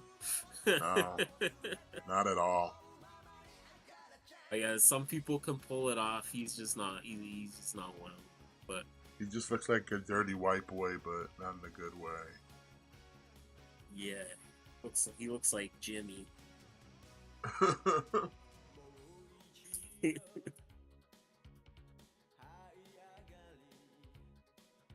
Okay.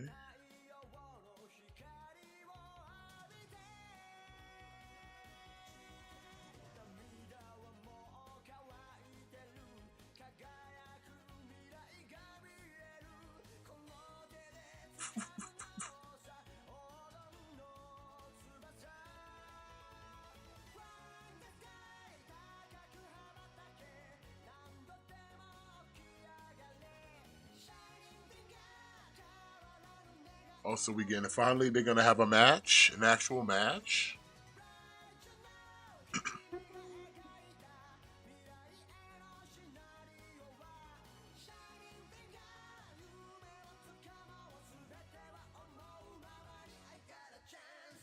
I sort of, I don't know.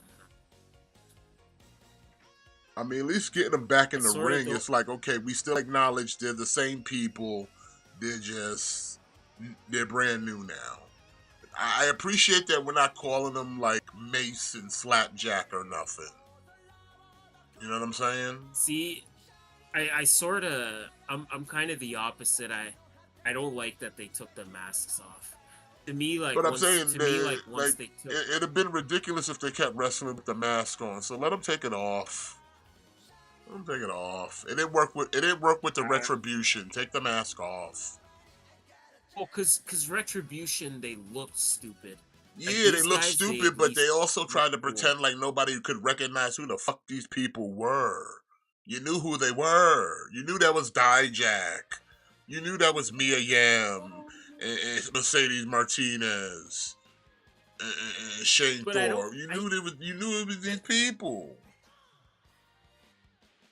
I don't think the issue was people not being able to accept them by a new name. I think the issue was that their names were stupid and they looked stupid. Yeah, but I'm saying like then don't do it again by taking Nikki Cross and Dexter Loomis and all these people and giving them stupid new names. Just have it be like, okay, they're the same people. They're just brand new now. They've been drinking the special Wyatt Nah, Kool-Aid. I think they should have. I think they should have got new names. I think they should have got new names, and I think they should have got masks they could wrestle in. I don't like that they took the masks off. Like the fact that they took the masks off, it really kind of turned me off of this group. Like I want to me, it's like once you had Bo Dallas start showing up, it kind of made Uncle Howdy seem inferior to me, and I don't know, I don't like that they took the masks off. Like the fact that they took the masks off just totally turned me off of this faction. I mean, I can understand that. Like I said, I want to see how they're going to play out. They're finally going to get matches. What do we do with them? I think it's acknowledging that they're the same people keeps them a little grounded somewhat, so that way they can still sit here and compete and be their spiritual beings and like none of this hokey pokey stuff, man. It's like the Beast Mortus, right? Like all the appeal is he comes out in this monstrous, like insane like mask. Like that's the appeal. It would be like if the Beast Mortus came out and before the match took off the mask. It would be like, well, no, like the mask is everything. Like the mask is the character, and that's what I felt with these guys. Like their masks was like their identity. Like now that you've taken the masks off, it's like it's like now you went from being this scary pig man to now you're just Joe Gacy with eyeliner. Yeah, you hate to see it. I mean, if they'd have gave him a mask, it'd have been fine, but they're taking him off. Like, I'm okay with it. They probably just aren't used to wrestling with mask on, and it just makes it easier. You know what I'm saying? It's logistic. Yeah, like I feel you. I'm like I don't disagree with you. I just for me like once they took the masks off, like I was done with this faction. Plus, Once the I masks mean, came like if off. they like, it'd have been cool if they all had a fiend, like their own fiend type mask. But they probably didn't want to like take the budget to do all that. Or maybe they do. I don't Yeah. know. Maybe they're saving it. Who knows?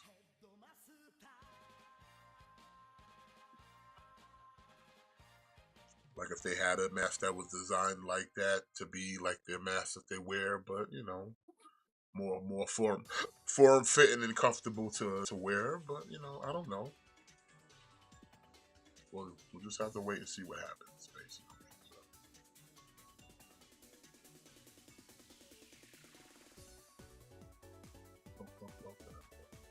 But other than that, what else? I'm just like I said, I'm just glad that we're gonna finally just get like a match though. So.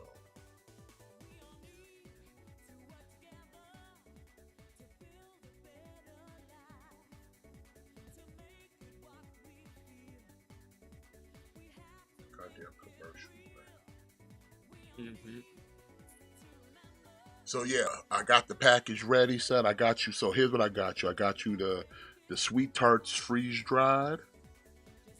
Ooh. Got you the s'mores. Ooh.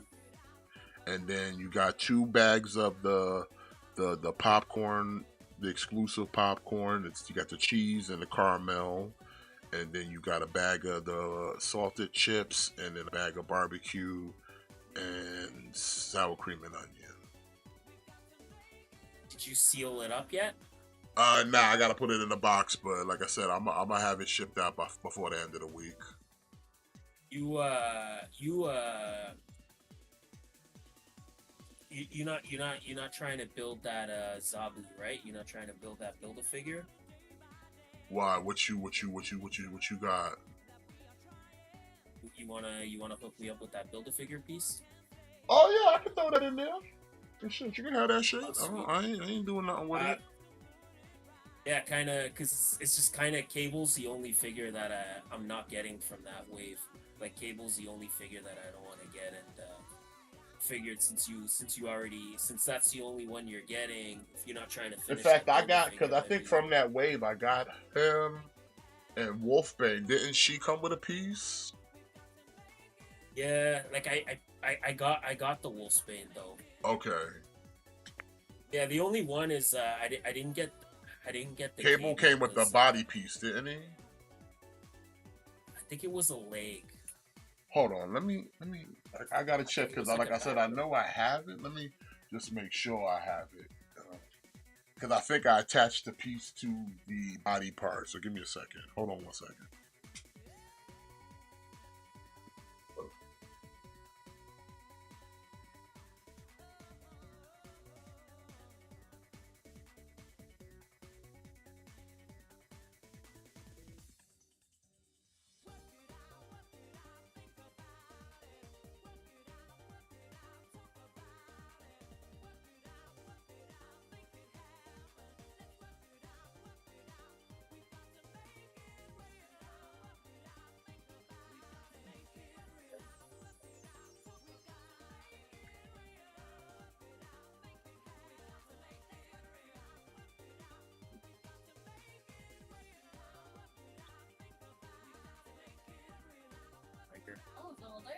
Yeah, I don't know, like okay. If y'all in the chat, let me like I don't know, it's just a thing where it's just like I don't want to just be like, I don't want to just be downing on the Wyatt 6, man. Like I don't want to just be downing on them, but it's just, I don't know, man. It's just, I think their identities as characters, I feel like that's the appeal. Like once Bo Dallas started showing up, to me that kind of took away from Uncle Howdy. It's like, you know, like Mark Henry.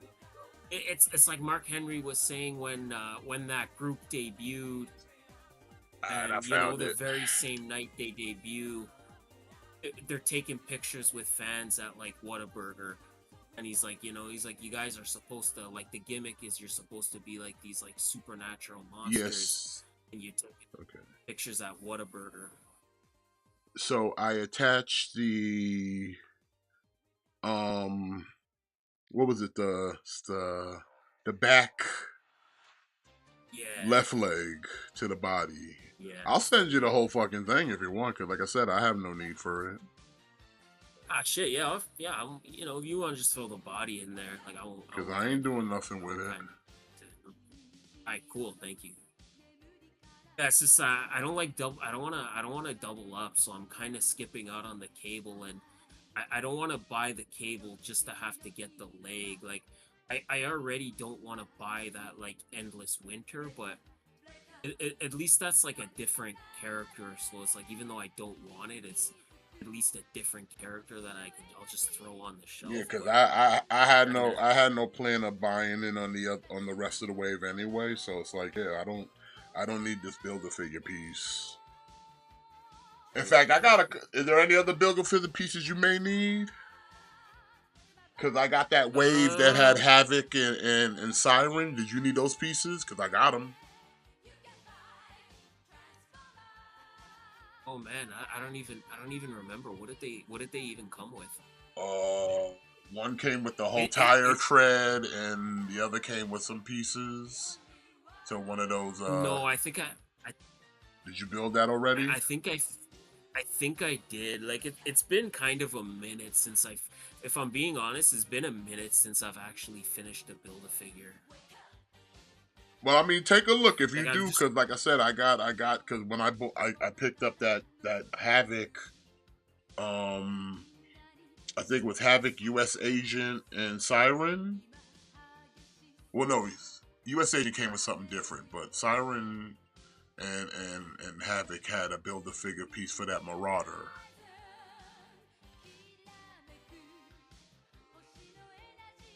So, yeah.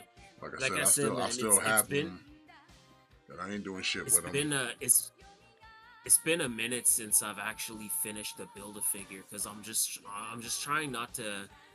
Bro, these figures are getting too expensive for me to be buying figures that I don't want just to get a build a figure piece. Especially since half the time they just end up getting re-released as deluxe figures anyway. Hey yo, that Hasbro people leaving comments on that Sentinel just saying make more, make more. Yeah. Like I said, I left the comment. I was like, yo, y'all like money? Make more, man. Stop playing. I think they I think they will. I'm sure they will. Like I said, I think it's just they want to make you think that it's like it's super limited so that way there will be more hype around it, but I mean, there's enough it'll be hype fine. around it. Like I said, every day, like a new comment just shows up saying, hey, make more.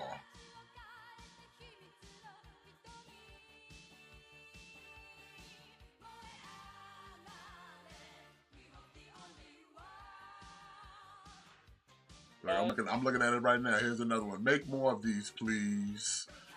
Missed out. Make more of these. Thank you. Next one. Restock more. Didn't get a chance to buy. Too busy at Comic-Con. Make more for the holidays. Last one. Priority. Make more.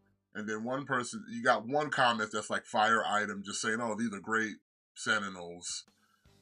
And then my comment I left, where I just implied, do you like money, Hasbro? Need to make more of these for those who missed out so they can give you their money and it's a win-win for you guys. End quote. That's what I left. It's gonna happen. Now I'm here like a jabroni every day checking just to make sure, like, hey, did they restock? Did they restock? I signed into my account to make sure everything's hooked up so that I can just straight up, boom, buy it and get my pre-order in there because I got to sit there like an actual fucking fiend just in case. Yeah. Okay. Ian is saying Bray took photos and autographs. It didn't take away from the supernatural aspect. Like, no, you're right, it didn't, but it's just kind of like, I don't know, man. It's just kind of, to me, like, to me the identities was everything, and when you take away the identities, it just makes them seem lesser to me. Like I don't know, I don't know how to explain it. I don't know how to explain it better than that. Like I don't. It's just for me. It's like I said, man. Like the boogeyman. Like you didn't.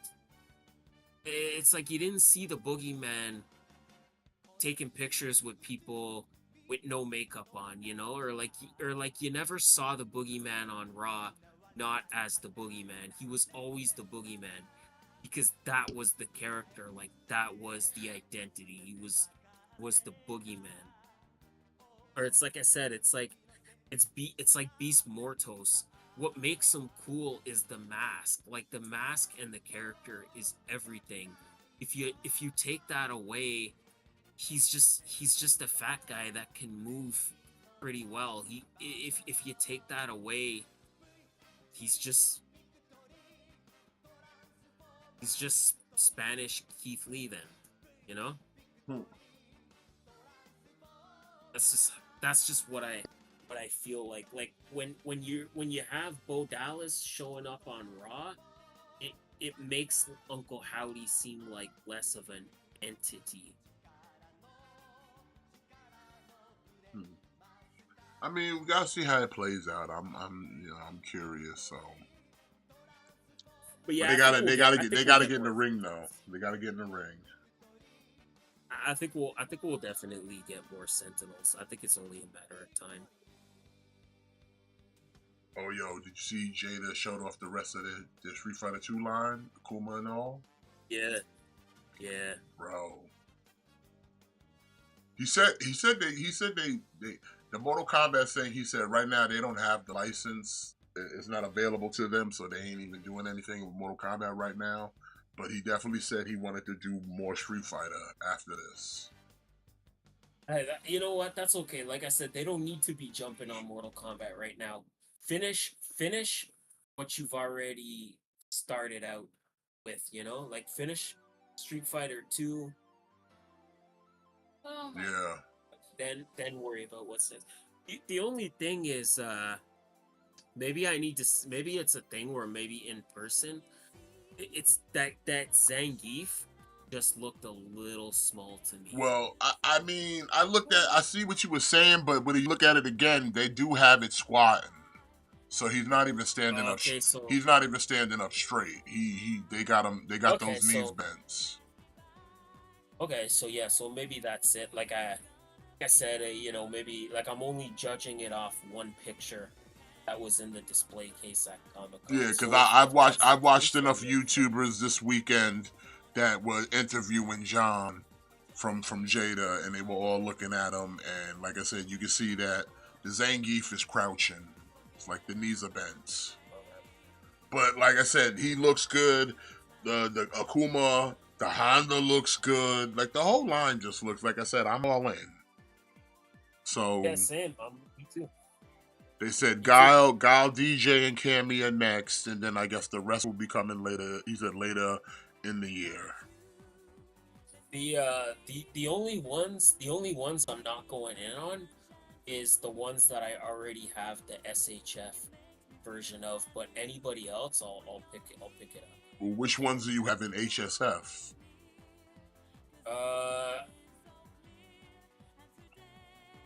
And so like I got the Ryu, I got the Ken, I got Cammy, I got Chun-Li, I got Bison, I got Vega, I got Blanca, I got Sagat, and then they did Rainbow Mika randomly.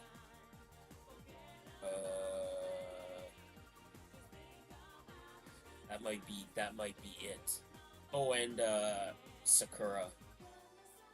So like anything outside of those characters, like I'm all in on, man. Like I got the Fei Long, I got the Dulcim. I'm gonna be getting that E Honda. I'm gonna be getting that Zangief, T-Hawk, DJ. I'm gonna be getting all those shits. Even the Guile,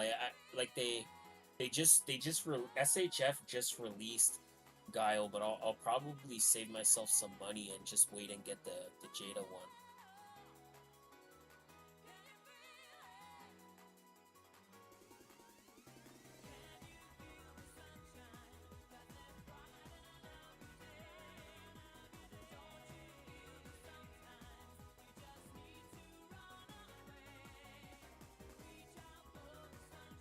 Well, the lesbians win. The Shield wins.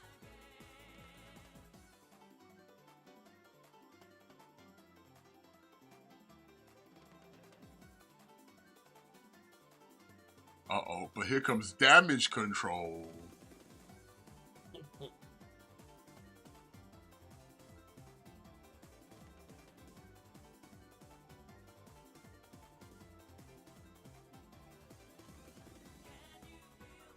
Damage Control.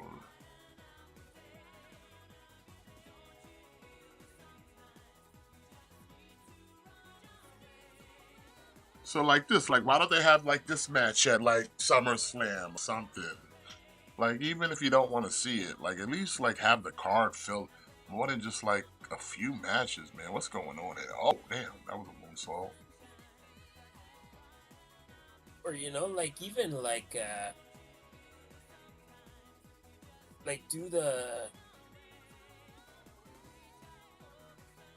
do like a kickoff, and maybe have like a couple of matches on the kickoff. Yeah, at least.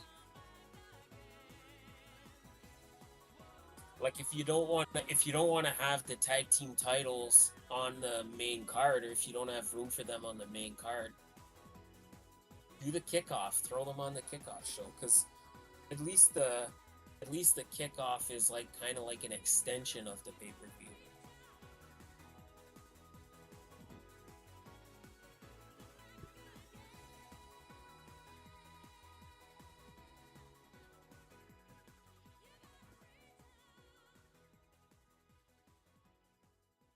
Yeah, I guess Damage Control is babyface now.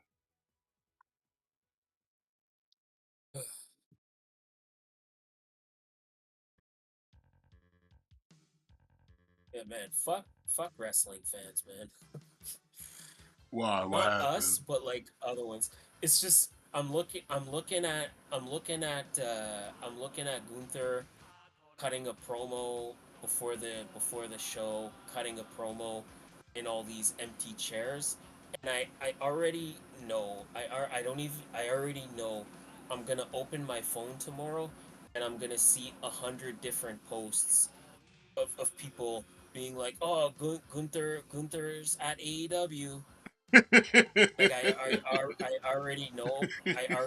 I'm gonna see that same image posted 100 fucking times. That's because you just put it out there. That's why, man. You just put No, it out there. it would. Yes, you did. You just put it out there now. It would have. It would have happened. Nah, It would you have just happened. made it. You made it real just now, bro. You manifested it. I willed it into existence. Uh huh.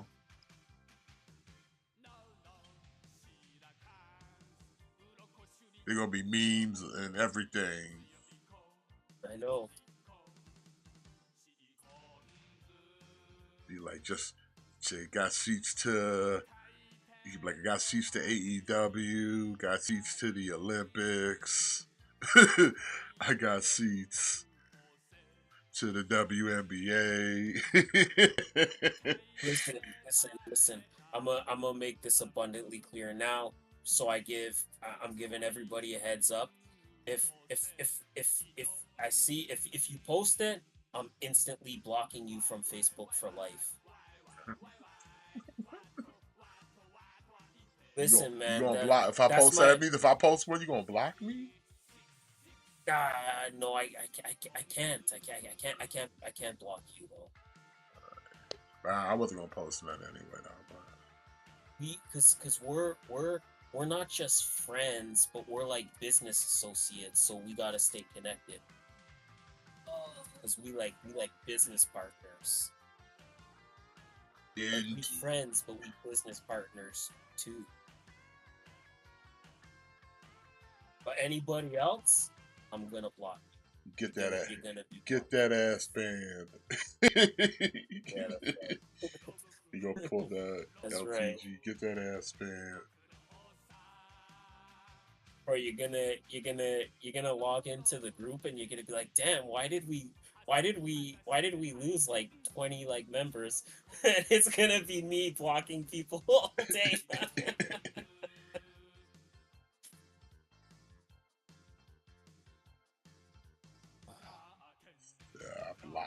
Blocking the internet. Don't get blocked.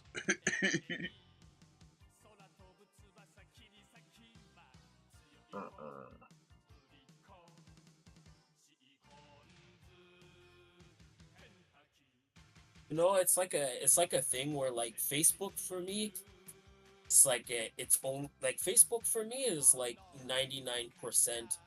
Like I keep it for YouTube related stuff. So if you on Facebook and you are not related to YouTube, you are eligible to be blocked at any given time. Like if you like a family member, I'm gonna block the shit out of you. I don't even give a fuck. I'm gonna block the shit out of you and sleep like a baby. This Facebook for me is like 99%. You block me? Like Facebook is Sorry. 99%. It's 90. No, but listen, man. Like I'm saying, like Facebook for me, like it's 99%. Like I keep it for YouTube and to stay in touch with figure stuff. So if you not part of that, you're just gonna get blocked, man. You're just gonna be blocked. I don't care. Gojira said he out there nice. Nah, you good. No, you good, Gojira. You good.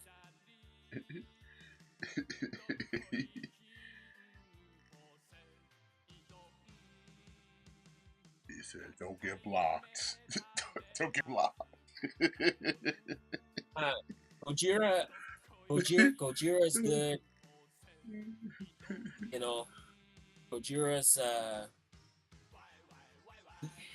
you fit into that like YouTube realm, Gojira. So you good. You good. He said, "No block, no block." But like family members. He said Jimmy might get blocked. Jimmy might get blocked. He's kind of a he's kind of a pervert, you know. He might get blocked. We hate to see it, Jimmy, but you be.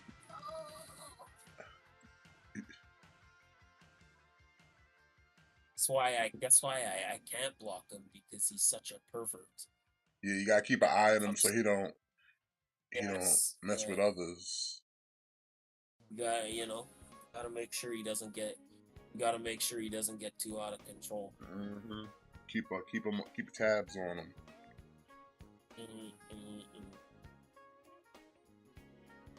Plus, he's in that bizarro world time zone, so we gotta make sure he's not late. Mm-hmm. He thinks it's the best zone, but it's the late zone. Mm-hmm. Bro, shit be happening, and you don't even know shit happening because you in bed sleeping. You don't even know. You ain't even wake up yet. Late to 9/11. Late to 9/11. How you late to 9/11? Make that make sense. For real. Like, bro, like the world literally changed forever, and you ain't even know about it. You was sleeping. You was sleeping. You were just waking up. The sun was just beating down on your face, and 9/11 was happening. Where were you when they built that ladder to heaven? Were you seeing that it was 9/11, or were you waking up because you were late? You know, I guess we just kind of like riffing right now. Like, I guess it doesn't matter too much. But did any of that Turtles stuff they showed at SDCC? Did any of that kind of like tempt you at all? Not really. I mean, it looked nice. But I have, like, the Mirage stuff I'm not trying to go that hard into. And it's like I don't need anything else from the cartoon line. Maybe that Panda, yeah. But other than that, like, it's not, like I said, I'm pretty much done with Turtles. Like I said, really anything else is cherry pick. I really want that 2-pack with Tattoo and Worm. I want that 2-pack. I mean, it looks cool. The Tattoo and Worm 2-pack I'm definitely getting. I'm definitely getting the PandaCon. I think I'm probably gonna get that. Mirage Leatherhead. The Mirage Leatherhead is nice, though, but I don't need it. And then I know it's hitting Walmart right now. At some point, I'm gonna have to get the Tatsu.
So now all of a sudden the motivations have changed now in the Judgment Day?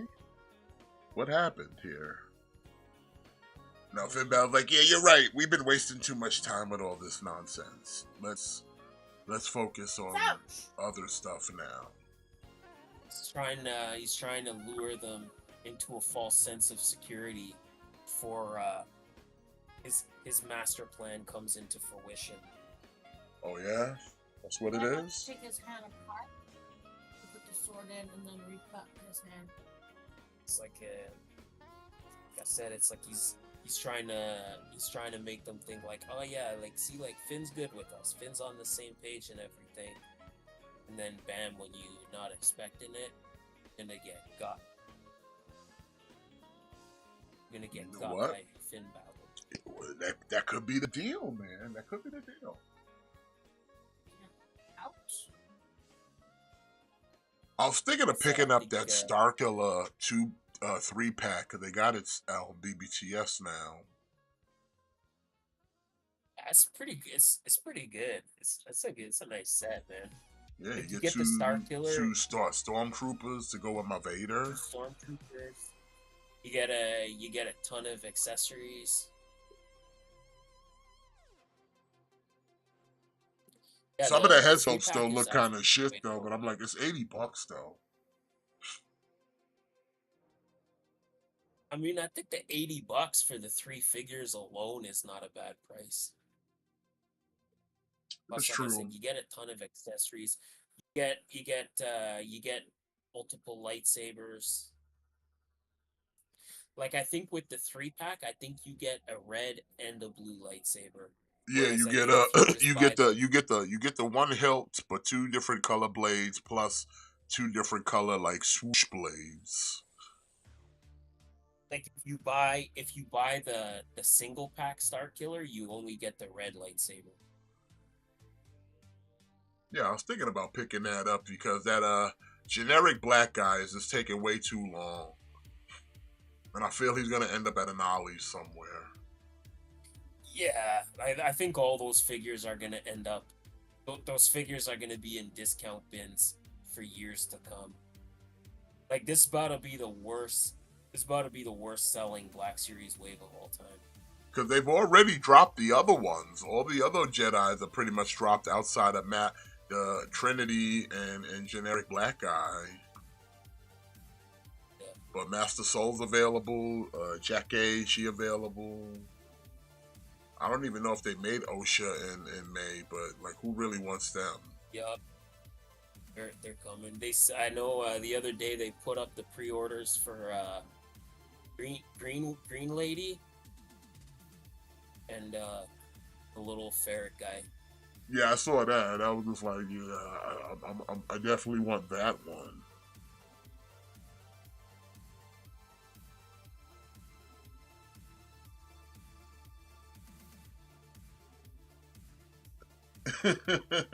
Joe Hendry. Listen, I'm okay with the Joe Hendry, okay? Matt's the only one that's got the bug up his ass on Joe Hendry here. I believe in Joe Hendry. I do not believe in Joe Hendry.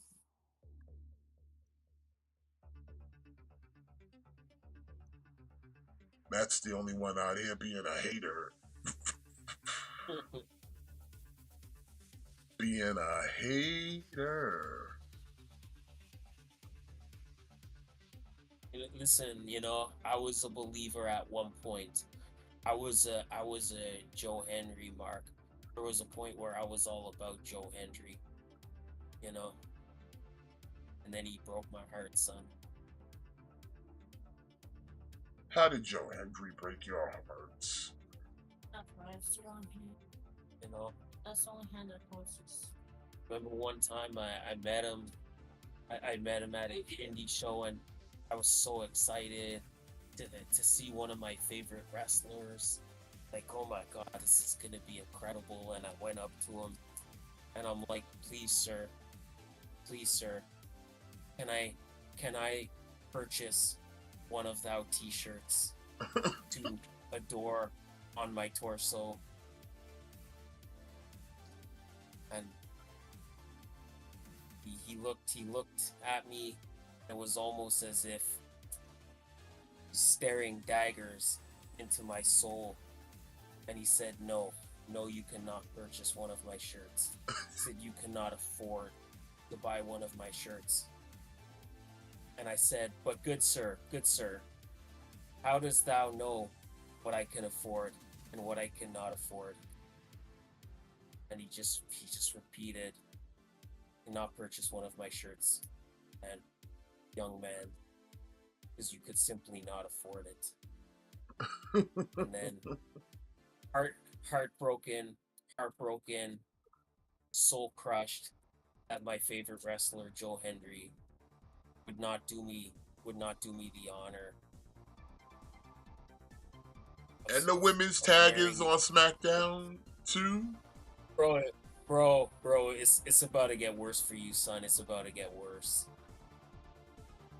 It can't get worse. It's about to get worse.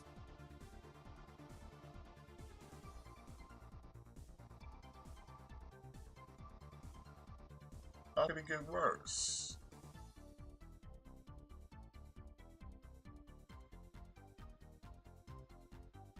I lost my feed. Where'd it go? Why the Wyatt Six versus Gable and Diamond Mine? Yeah, they already booked that match. That's next week. That's next week on Raw, right? Next week on Raw, not even at SummerSlam? They're not even wrestling at SummerSlam? I mean, I already knew they was gonna wrestle on Raw. I didn't. I thought they booked that match for SummerSlam. I mean, they should, but they not. Oh man, I thought they booked that match for SummerSlam. Like this not even at SummerSlam? Oh fuck. Fuck that, man. Holy shit. You gotta be kidding me.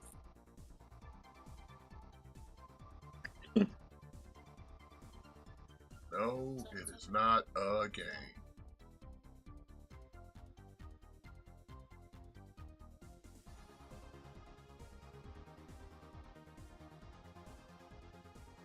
Anyway, that's the story of my one interaction with Joe Hendry. You know, cause here's the thing, man. Here's the thing. I'm a big boy. Get it, man. If you don't got a shirt in one of my size, just tell me that. Just say that. Just be like, listen, man. I don't got any shirts that are in your size. You know how many times I've heard that? 100 times. You could just say it like that. Like you don't gotta be like disrespectful about it. Like you could just say that. Like I met Jimmy Havoc, and when I met Jimmy Havoc, I asked him to buy a shirt, and he looked at me and he's like, "Bro, like I only got mediums." And I'm like, "You know what, son? I don't even care if it's a medium. Just let me get it. Let me get it. I want to buy merch from you. Let me get it." You could just say I just want to. I just want to support. Bro, it's like I'm just trying to support you. Like you could just tell me like I don't have any shirts in your size. if that's what it is, you could just say it like that. Like you don't have to, like you don't have to be like disrespectful about it, or you don't have to try to be like condescending about it. Just be like, I don't have any shirts in your size, and then let me decide if let me make that decision. Like if you know what I'm saying though, like I feel let you, me bro. like let me make that decision for myself. Like if you only got small shirts, let me make that decision. Like maybe I'm buying it for somebody. Yeah, I could be buying it for another Joe Hendry fan. Yeah, that's what I'm saying. Like you just say it like that. Just be like, okay, yeah, cool, you can buy a shirt, but I only got it in this size. Why are you trying to be like you can't afford it? Like motherfucker, for all you know, I'm fucking rich. I'll buy every shirt off this fucking table, bro. Yeah, get the fuck out of here, son. Like, why you? Where's his hand? How you trying to play me like that? That's the right So hand for that one? who you got? Finn Balor or Gunther here in the main event on Raw here tonight? I think probably Gunther. Let him build a little momentum going into Saturday, because again, Finn Balor's not even on the card, so he doesn't need to build momentum for anything. He's not even on the card. He's not even on the show. So I think let Gunther get the win. You know, let him. Not even that Gunther needs to build momentum. Like the dude is walking momentum, but let him get a win before SummerSlam. You know. Yeah.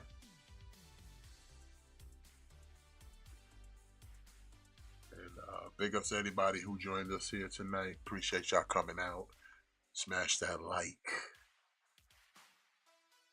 Feel like this Wrestle Ramble talking odd food segments and all that other chicanery. So, there's a spot right here, this little diamond on the back. We like to keep people guessing on this show. You still get wrestling stuff though.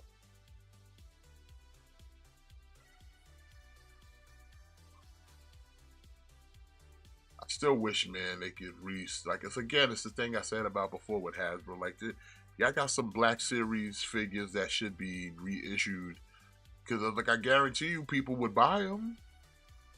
Like, can I get a Darth Revan? What's popping?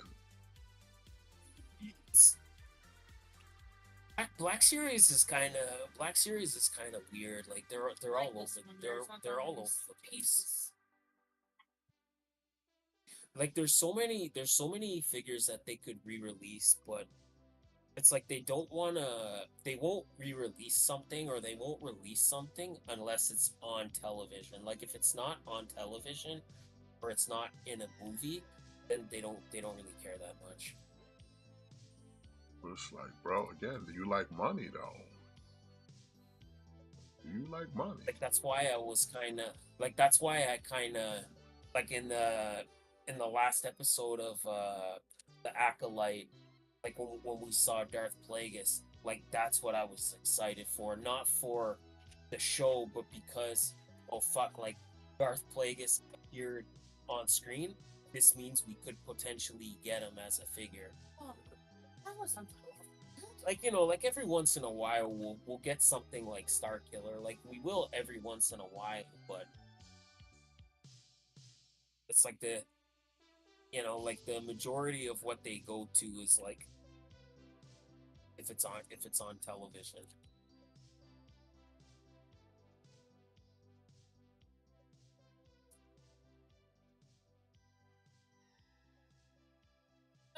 To your liking?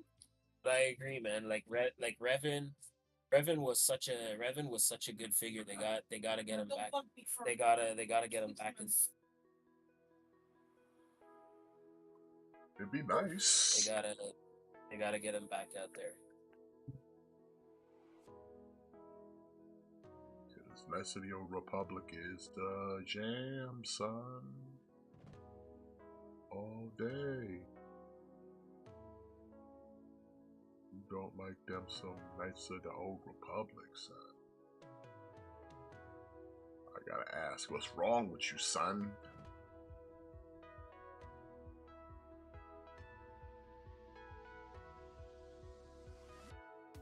what I'm saying? I bet you, like, somebody said, hey, you get a Count Dooku. You're like, I'd like a Count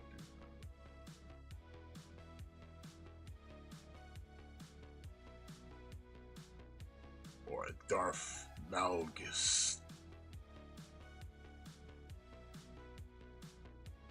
Bro, like, not having the wide 6 on SummerSlam is crazy.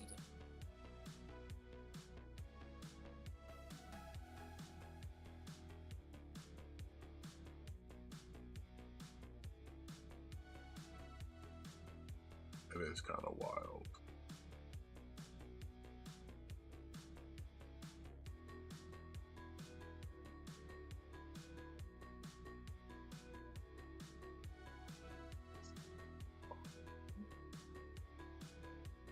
But do you have any thoughts on Robert Downey Jr. as Doctor Doom? That was kind of out of left field. It's the thing of, like, look here, man. Marvel knows that whatever they was trying to throw out there wasn't landing.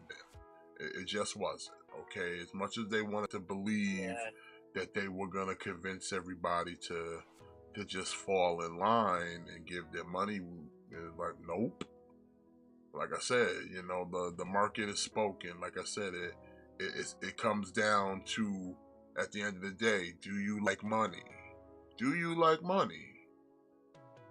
Disney's about making money, and they seeing right now that everything we've been putting out there, one, is not making us any money, and two, it's costing us money in other places because we out here, you know, subscribing to this nonsense and trying to push it on people, destroying the fan base and just everything. So it's like, we got to bring back old familiar. So they backed up the Brinch truck. And it's like, come on, Robert, we need you back. We need to do something because this ain't working. You know, Captain Marvel fucking stunk the bed up. Eternals stunk the bed up. All this other shit stunk the bed up. You know, we backed the horse on a Black King the Conqueror, and he turned up to beating up on white women. We can't use him no more. So now we gotta rewrite the whole shabazz. I think it's probably for the best that they just pivot and all right, whatever we had planned with Kang, let's just drop it and start fresh.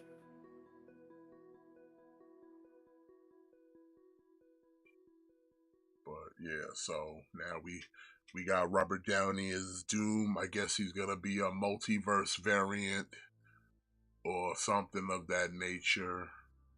I mean, it's whatever. We're gonna do the whole Secret Wars, and then we're gonna figure out a way to get our Fantastic Four and our X-Men. Like you know, like I said, we'll talk more about it when we talk Deadpool Friday, because Deadpool does have a little bit to do with this in certain regards that, like I said, will come into play later down the line. But like I said, to do that would be kind of spoiler talk. So yeah. But we'll talk all about that Friday.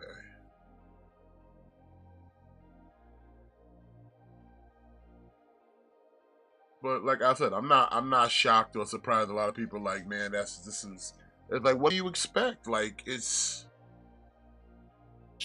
you tried to rebrand, you tried to remake the Marvel universe in a different image that nobody wanted, and on top of that, it wasn't good. Like, man, the Marvels were not good. The Eternals was not good. A lot of these MCU shows were not that great. They were okay, but they didn't do anything. And then on top of that, the lack of cohesiveness on everything, of like, where is this phase going? I know you were trying to establish a multiversal thing, but you already put a bunch of plot holes in a lot of these multiversal shows and movies. Yeah. So now, by all accounts, everything that happened in Loki, they're not really trying to talk about it because a lot of that was involving Kang. But we now still have the new sacred timeline and all these other branches, though.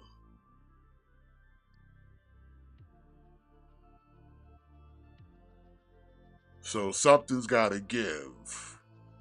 And like I said, I feel Deadpool was kind of just a jumping off point. But again, I don't want to get into that because, like I said, spoilers. But Friday, Spaghetti and Friends. Yeah. In fact, we'll even start the show off with that, so not even to waste time.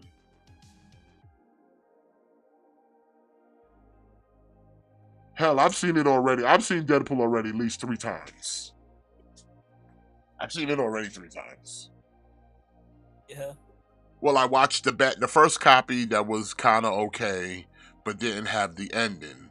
And then when the next one came out, it had the ending, so I watched it again. And then I watched it again with some friends because they didn't watch it. So I've seen it at least 3 times already, and like at least this weekend. And like I said, 4.2 out of 5. It's a good movie. Yeah, I liked it. Like, it was definitely better than anything we got from the MCU in the last 2 years. Oh, for sure.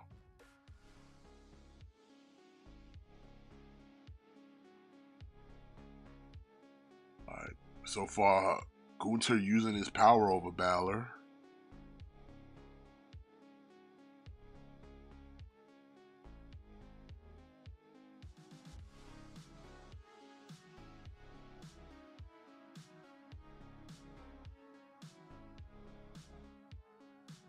I feel like nowadays, like with these Saturday pay-per-views, they just treat SmackDown nowadays as just like this is the Sunday Night Heat almost, because like they seem to do like every week have these extra matches and title matches, and oh, he just choked them out. Damn, put him to sleep.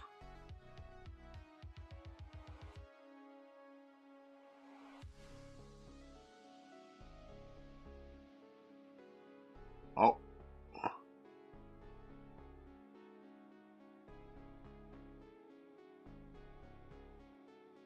Put Gunther to sleep. He's so versatile. Wow. Here comes Yeah, Damian Gunther, Priest. like, he's got, like, almost every move he does is like a finisher. Pretty much. Like he's got the power bomb, he's got the lariat, he's got the chokehold. He got the splash. He's got the splash. He's got the I don't even know what you call it. It's almost like a pile driver. I don't even know what you would call it.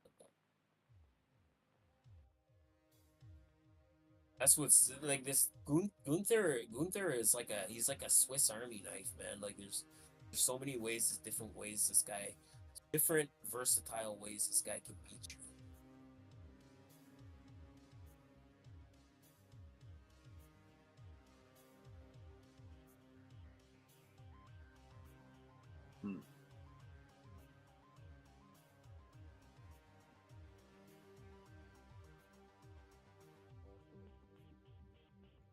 And now we just getting our last go home brouhaha. Our brouhaha. Not the hydration station. I guess that'll do it for Monday Night Raw. And I think that'll kind of do it for us as well.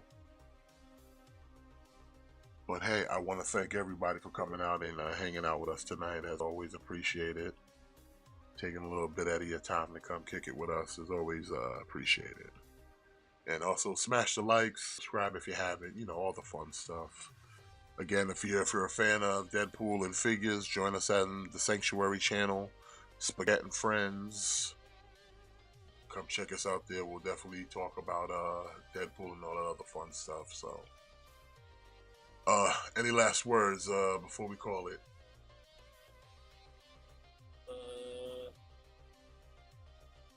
SummerSlam kind of sucks, and birds aren't real. Birds are not real. Okay, well, hey.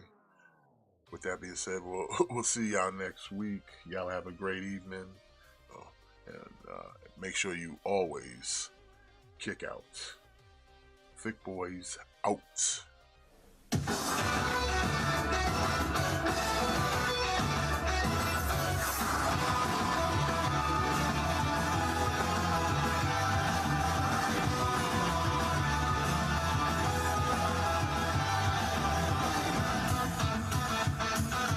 Time has come, I'm ready to go. Venturing into the unknown. Fires inside me must be unleashed. People talk nonsense all the day. Shampoo kind, that's all they can say. I can't get no satisfaction. Woo-hoo! Challenge may have come. Woo-hoo! Fighting just begun, but there's no stopping. People spreading out my wings. Let's fly high. Woo-hoo! Concentrate my power. Woo-hoo! In the final hour, in the end, I'm gonna win. I hope you die. Don't you know I'm unstoppable? Don't even try, cause you will fall. I got a strength deep in my soul that gives me courage and control. I'll go beyond the limit break. The universe is mine to take. I have no fear. I think it's clear. Let's keep you high. Get all this Dragon Ball Super. We got the skill to blow in our rain.